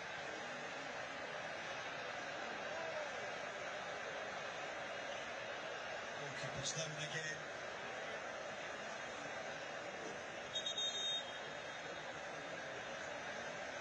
Contact there with that deep cross. Goalkeepers need some treatment now on his left leg. There it is, he comes in through the traffic. Bangs his head off the ground also. Well, Kyle Laren started the scoring 9 minutes in. He scored in back-to-back World Cup games. Jonathan David then scored twice in the 29th minute and in the 3rd minute of stoppage time at the end of the first half. And after the serious injury to Ismail Kone, Nathan Saliba coming in, and he scored a free kick. What a strike it was. Strike, wasn't it? That was in the 64th minute. And then the own goal coming in the 75th for Canada's 5th goal. Here comes Nico Sigo to replace Tejon Buchanan. Quite a story for Sigo, who hails from Burnaby, BC, and gets the opportunity to come on to make his World Cup debut in a stadium where he used to be a ball kid. Incredible, isn't it? talked a lot about hopes and dreams, young kids that want to play at the highest level. There's no higher level than this. This is as good as it gets. This is football in Canada at its peak. Home World Cup games, winning 5-0. Party, atmosphere inside BC Place. Unbelievable stuff. And Mika Segura will be pitching himself that he's out there. Here he is on the ball. Inside it comes towards Saliba. Now Schaffelberg down the left side. Segura got his first international goal here last year against Honduras. Larea through. Saliba gets a touch. David's shot takes the deflection, comes back for Kyle Lowry. O'Shea! Stumbled inside the 6-yard box and Qatar still can't quite clear. Larea down the line finds Schaffelberg.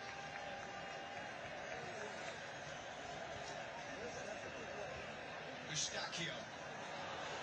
Games resembling a schoolyard kickabout now. There's just so many players within such a tight space inside that Qatari box. He's just trying to get that little half gap of space to get a shot away. All of O'Shea's wriggling, Larry's in there. Pretty unique kind of situation this is. Even for these guys, a lot of them have seen so many things in this game, but there is a sort of surreal feeling to this because of the comfort levels or the scoreline and the fact that Qatar can't do anything but try and defend and prevent Canada from scoring more and more goals. Lucas Mendes getting set to come in for Qatar for his World Cup debut. Johnston clips that cross in. Holloway-Shea couldn't get there. He might have another chance. Bernarda able to claim.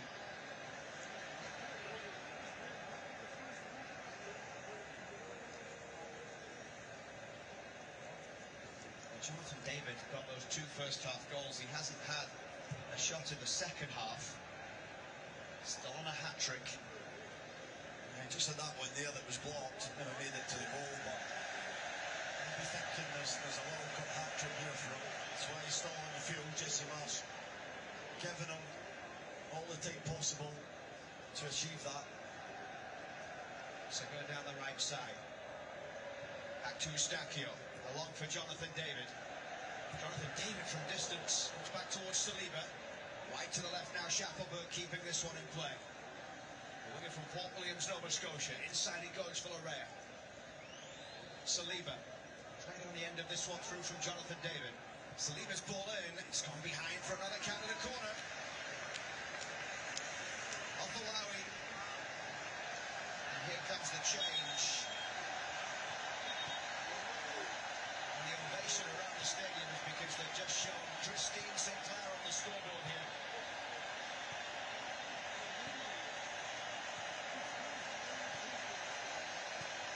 And Fatty leaves the game. Mendes comes in.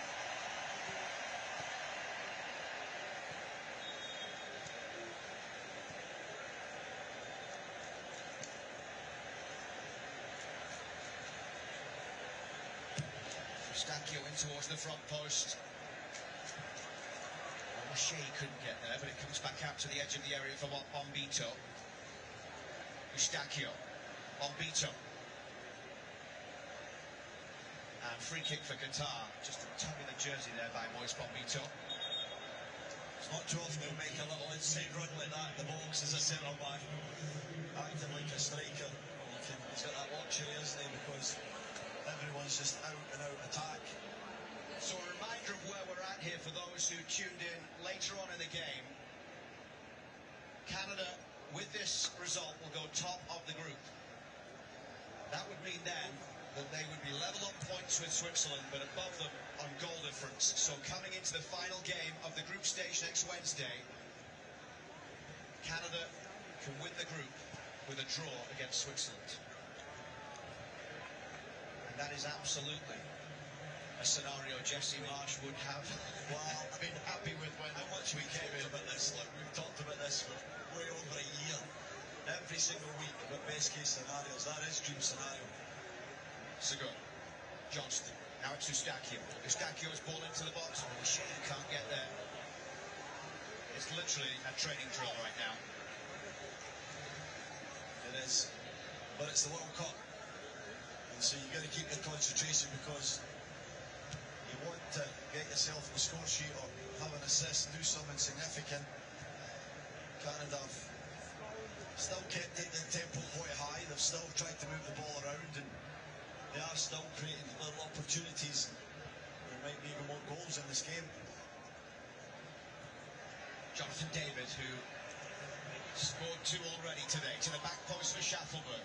So David and Kyle Larin, both with 2 World Cup goals now. Saliba. Jonathan David at the byline. Becomes the first Canadian man to score multiple goals in a World Cup game. So into the final minute of the 90 we go, here at BC Place. This is Richie Larea. So much time for Larea. Segur strikes. Schaffelberg finds Jonathan David to the back post. Unselfish, but he should have shot. Free kick here for Qatar. Yeah, Larin used his body there, and Kukai, the captain, used to put him off balance. Yeah, David was in a nice little slot. It wasn't the best of angles, but I thought, have a strike. He's trying to clip one up to the back post, just hit it on target. First chance would have went in the back of the net.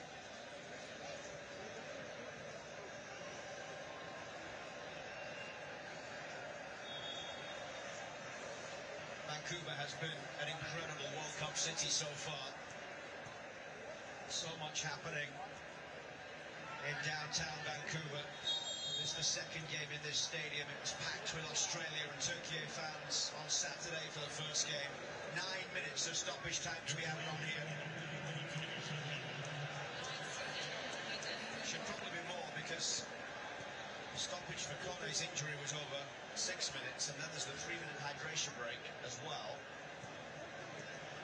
The keeper's been down a couple of times for Qatar. Yeah, Mahmoud Abunada. Not seen the same minutes Andy Dillon that we saw in Qatar at the last World Cup. It's been a little bit tighter. Canada just able to watch that one out of play as they get closer to a first all-time World Cup clean sheet for the men's national team. Eustachio carries it forward. 2-man advantage for Canada. Red cards in the 14th, in the 33rd and 51st minute. Here's Saliba. And it drops down for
to the back of the net. The 6th time he's had to turn round and collect the ball from that net. Canada put the cherry on the icing on the cake at the end of the game. 6-0, just as it was a year ago yesterday. Jonathan David gets the 56th hat-trick in World Cup history. What Messi did a couple of days ago, Jonathan David does now for Canada.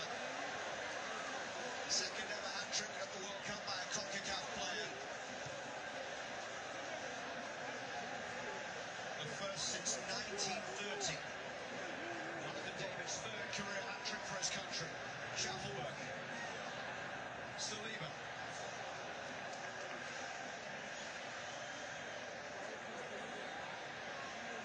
What a day. Unbelievable. It really is. How well did he take that goal? We saw him have a strikes from the edge of the box. Talked about the one 3 minutes before where I thought he should have shot. He's such an unselfish player. He always does what he thinks is the right thing. That time there, it was all about his quality to gather the ball in and then really sharp with the finish. He got it away off his left foot before the goalkeeper could get across. So goes ball in. Out it goes for a throw on the far side. We're 3 minutes through the 9 being added on.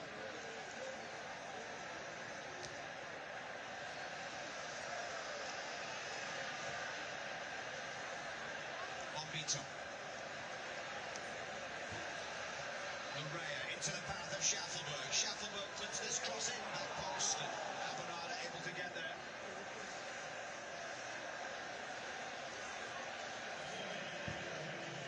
His quality performance, 5 saves we talked about. His performance against Switzerland, but tonight he's just been completely overlooked. Switzerland are a side with many talented football players, not really played their best in the first 2 games in this group. Canada at home with confidence after this. Johnston down the line to Segur. Back for Johnston. Couldn't get there. Played away as far as Nico Segur. Also, it's weird to say that Jonathan David's got a hat-trick, but for me, man of the match, can't believe how good he's been. He's been constant on that right-hand side, the running that he's went through, and the way that he's led his team through this game has been so impressive. He's still going. Eustachio. Johnston. It's out for another corner on the far side. There's a goal. Good football. Look at Eustachio as well out there. It's coming again. Segur. Larea in towards Larin. That was the 18th corner of the game here for Canada. And Larin gives away the free kick.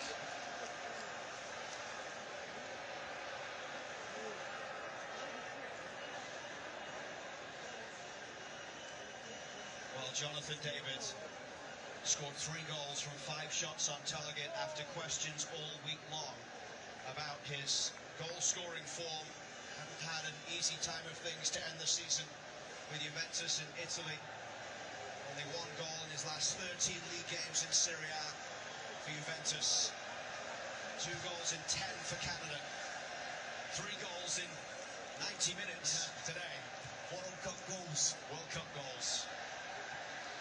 Look, 51 crosses Canada put in this match. That is absolutely staggering. And it shows you that they wanted to test this defence. They've stayed consistent to the plan. Brilliant. The other thing about Jonathan David is when people question his goal scoring, 79th cap, that's 42 goals. I mean, for a striker at international level to score 1 every 2 is a great return. It really is. Eustachio. Larea down the line towards Schaffelberg. He was denied his goal. Given an own goal, but created by Jacob Schaffelberg.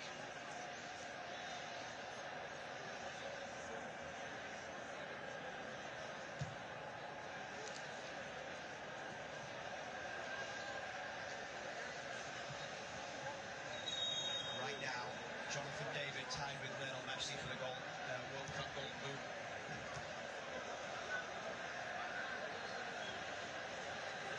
Eustachio.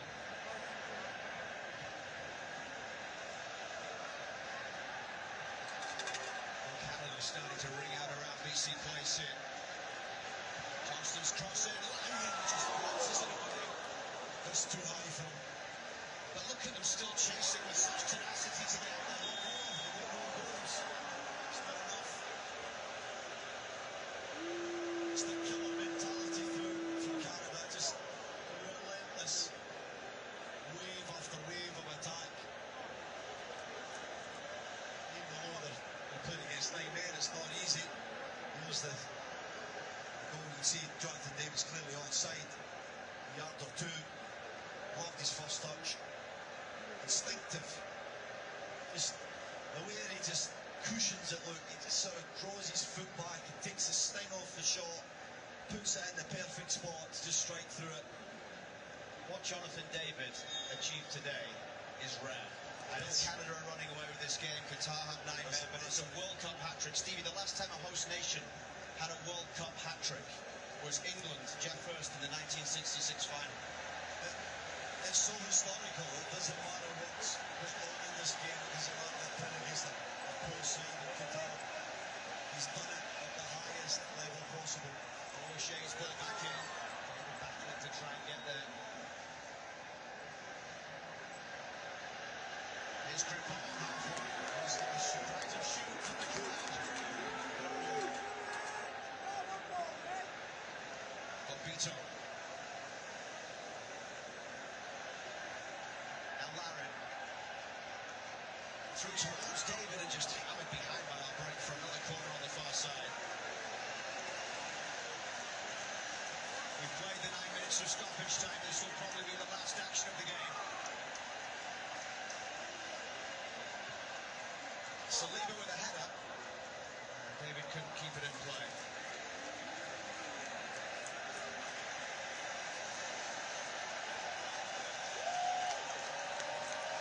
The crowd on their feet. They're whistling them off in the gallery. It's Canada's first ever World Cup win. And what a way to get the victory. A 6-0 win against Qatar.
Sent off, and Jesse Marsh just needs to make sure that there is nothing that goes on here that will cost his players a place in the next game. Yeah, this is to celebrate. Look, they shouldn't be getting involved in this. I know emotions are high, particularly because of that injury. Qatar did not handle any part of that well, and Julian Lopetegui was a big part of the melee that happened a couple of times during the second half, and then at the end of the game there. So he should feel a little ashamed with himself, that's for sure. But celebrating and enjoying. As I said, we got the Mexico game on at 9 p.m. where they take on South Korea. Feel free to stick around, stretch your legs a little bit. Visit the Table Rock Center up there. Niagara Falls has lots of different attractions. Journey behind the falls, Niagara takes flight. Lots of fun stuff to do in Niagara on top of this amazing setup. Hello to the people on the patio. How was the game? How was the view from up there? Good vibes from there? Wonderful, wonderful, wonderful. This is a seminal moment. Look, this is a moment for this country. It's been building. We started in Toronto, Vancouver. It's the second game. We put pressure on these guys. We said they had to win this game.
Shout out to the Scots. Yes, sir. Shout out to the Scots in the house. Hide your beers. They're going to drink them all. Cheers.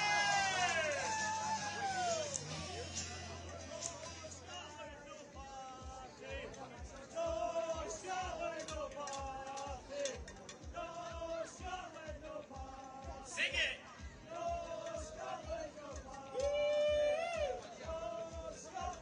I love it. Great job, boys. Yes? Yes. You're going to come down and take a picture with you guys.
You guys have fun?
that. So it was really good to see Nathan Saliba get his chance, and I feel he stepped up and showed football that Ismail Kone brings to this team.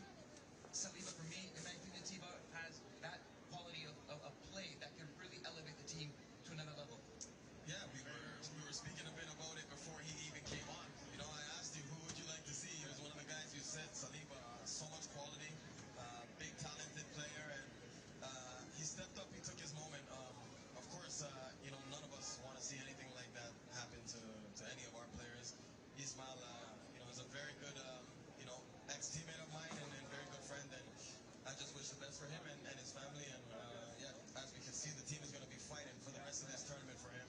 Jesse Marsh has seen everything in his career in football, but I don't know that he's ever experienced a roller coaster of emotions like this. The euphoria of the first half, and then you saw the tears after the Kone injury, and then what we just saw celebrating the greatest victory ever for the men's team. Let's hear from the coach now with Matthew Shinetti. They're right there. They're all around you. Is this what you envisioned when you talked about a national movement? Is this the moment? Yeah, this is exactly it. We wanted to play the kind of football that would electrify the crowd. We wanted to showcase the kind of talent and mentality that we have. There's going to be 40 million Canadians that claim they were in the stadium today, right? But these 55,000 were lucky, and what a performance from our team.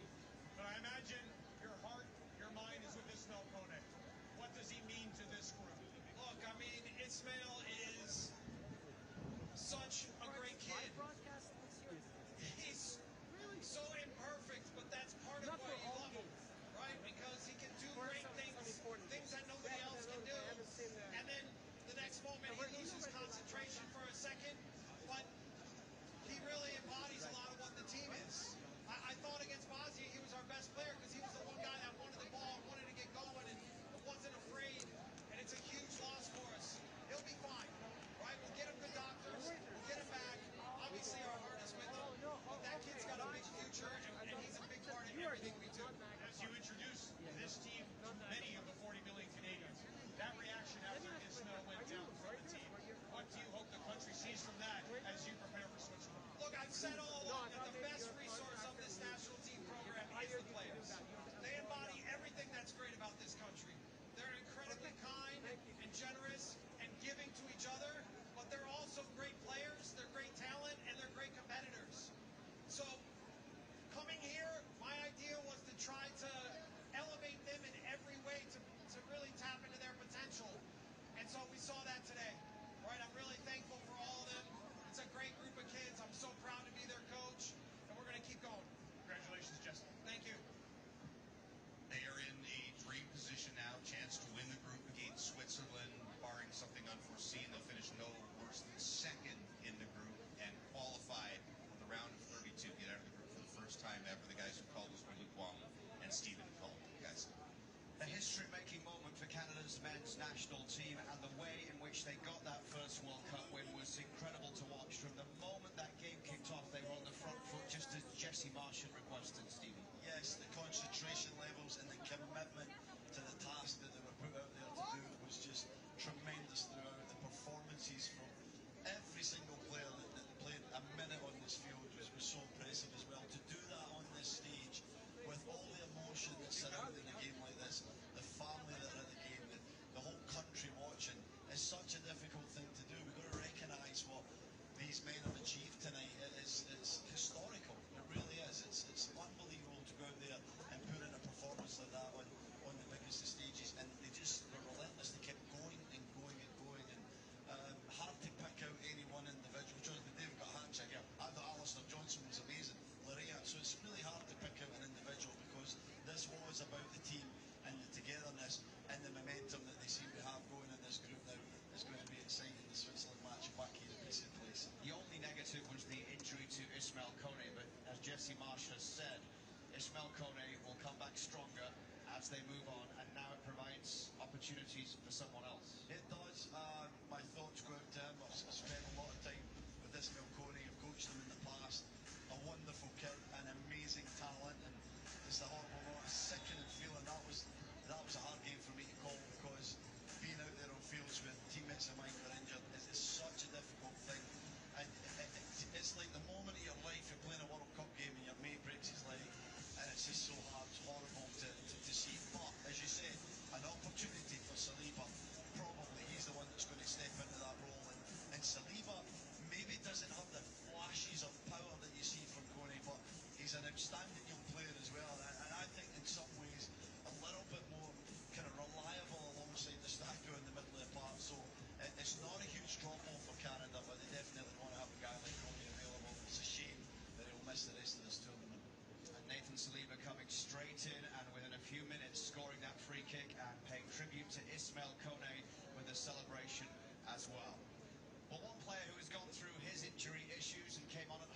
is Moise Bombito, who has been out for a long period of time and continues his comeback with this appearance today. Let's get reaction from Moise Bombito with Matthew Shinnett. Moise, look around. Listen, what does this moment mean to this team, to you, after fighting so hard to stay on this roster? What does this all mean? All glory to God. God is in control of everything. I just give all praise to him. And I'm just really happy to have made it through my brothers. And really, I'm just proud that I had to witness all this great environment, all the red shirts that are here. More than 50,000 people came to cheer for us, and I'm just really proud. Also, I'm thinking about my brother that had a knock, who is injured right now. I think about it. During the game, I was thinking about it a lot, but hey, we got the job done, and I'm really happy, and I'm proud of him as well. What does this Volcone mean to this team, to soccer in Quebec, to the people in Saint Laurent, Quebec? It's a big blow for us, for sure. Isma is a top guy, like I said to my brothers. Unbelievable human being. He's gonna be missed a lot. But now we just have to make him proud and make sure that we go really far in this tournament for him. What is next now? The stage is set for Switzerland. How will this team prepare for an opportunity to win Group B and stay in Vancouver? We stay calm, focused, and ready. We got it one game at a time. I mean, I feel like the game of Bosnia was a really good test for us, and it got us into the right environment to come into this game and show up. And I think this game also gave us a little taste of how we can approach the next one. And we just have to wait. And yeah, like I said, calm, focus, and ready. We'll see, boys. Thank you. And that'll be lost in the Kone injury. The positive to get Bombito 45 minutes, and that means so much to Canada going forward. If he could perhaps start against Switzerland or even in the round of 32. And so much credit for various reasons for Canada, but one of them, after the Kone injury, after we saw tears from the players, we saw Bombito fall to the pitch there, to be able to regroup and keep pressing and get to those 6 goals, so they now have the advantage over Switzerland here. But the talk all week long was about Jonathan David.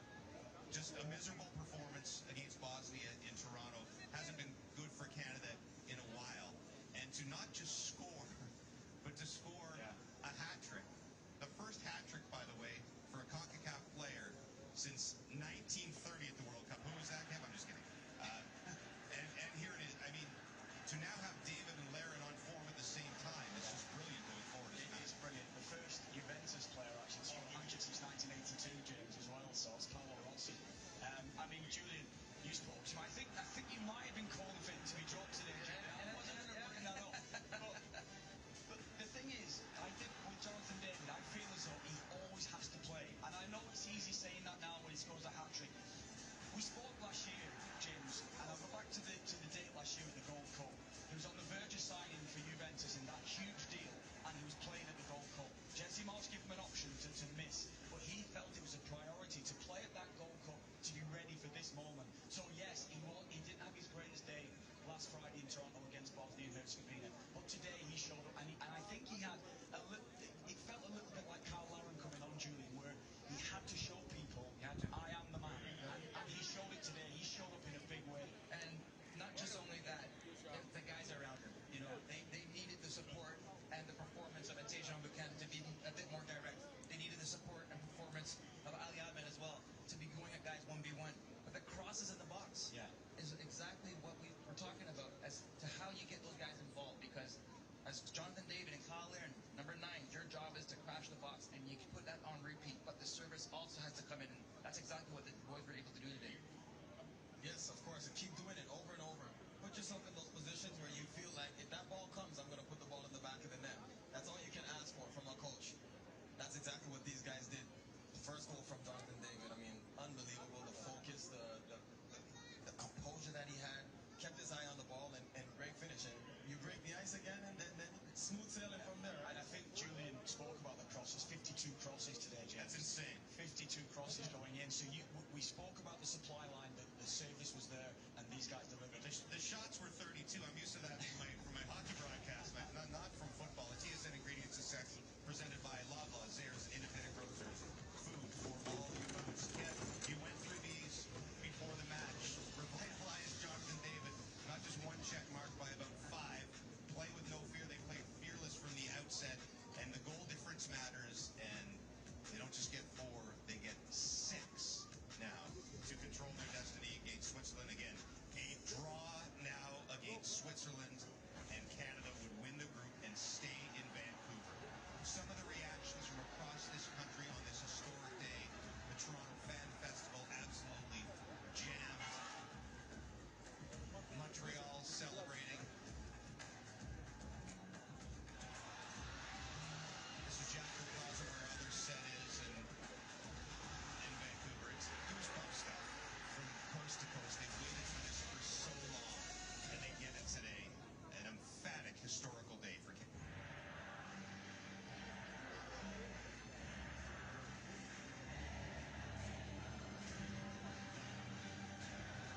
10 seconds before the whistle, and you think this is a good time to fill it at sea, Bast.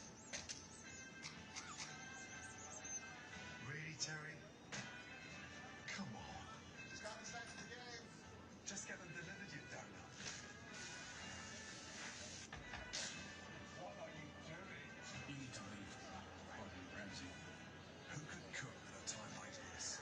With hundreds of deals on Uber Eats. Defender, he's heading towards the box. He shoots!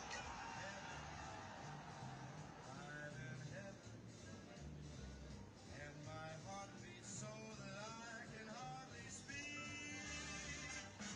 When we're out together dancing cheek to cheek.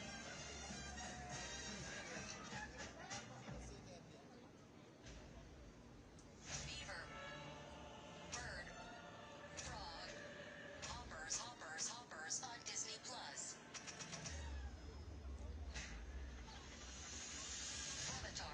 Avatar, Fire and Ash coming soon. This world is much deeper than you imagine. Watch Hoppers now and don't miss Avatar, Fire and Ash, streaming June 24th on Disney Plus. Say hi to the Lees and their newest family member, the Kia EV5. Vanessa loves organization, perhaps a little too much. And Ethan loves the sound of silence, unless he wants it loud. And finally, Cinco. We're pretty sure this is his favorite part of the EV5. With this much to love, there will be lots of quality time in the EV5. Kia, movement that inspires.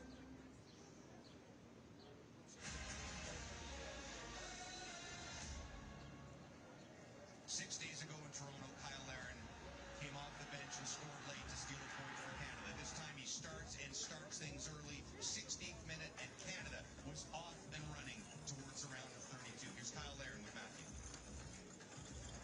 Kyle, the interview had to wait for a second because the Prime Minister of our country just went ahead and congratulated you. After everything that you sacrificed to be on this team, what does today mean in the overall context of this program? But also, what do you hope it means for the future? 어디서 받아요? I guess I'll just start off on the game and just the way we played as a team and just the way we fought, the way we scored goals, and when no one said we had a goal scoring problem, and we just showed everything, and we kept the ball up the net. I think it was just a complete performance from the team, and I guess we just showed the world who Canada is and showed many Canadians that can do what we did. A lot of the players came from nowhere to basically, and we showed we can make this level play on the world stage. So. And then for the Prime Minister to come and congratulate us, it's amazing to where we've gotten today, and I think we're just getting started. And we did it for Kone also, because we have many players on the team that it happened to the same injury, and it just hurts the players. We're emotional, but I think we showed who we are and our character today. In that moment as well, when Ismail went down, what did the country see out of this team? Because many Canadians are being introduced to this team for the first time, and they see the strength of this team in that moment? Yeah, I think we just showed the fight we have, the fight, the dog in us. You know, we've had it all along, and we showed it today. Just to be calm and to be poised and just to go back out there and get back on the job. And yeah, we just showed it today, and it's hard. It's hard after such a great moment as what happened to Kone, and we'll just be there for him throughout the whole time now. In terms of what comes next, I understand that Switzerland is right there. How will this team savor the moment while also rallying around Ismail?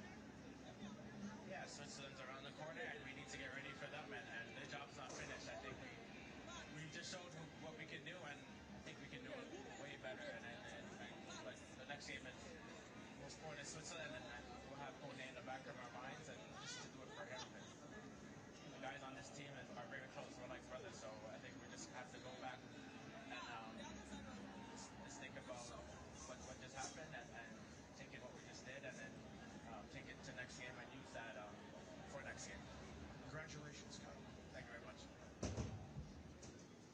What a week for Kyle Larin, and Matthew mentioned at the beginning of that interview that it was a little late because Kyle was celebrating with the Prime Minister of the country. Here it is, as Mark Carney says what we are all saying.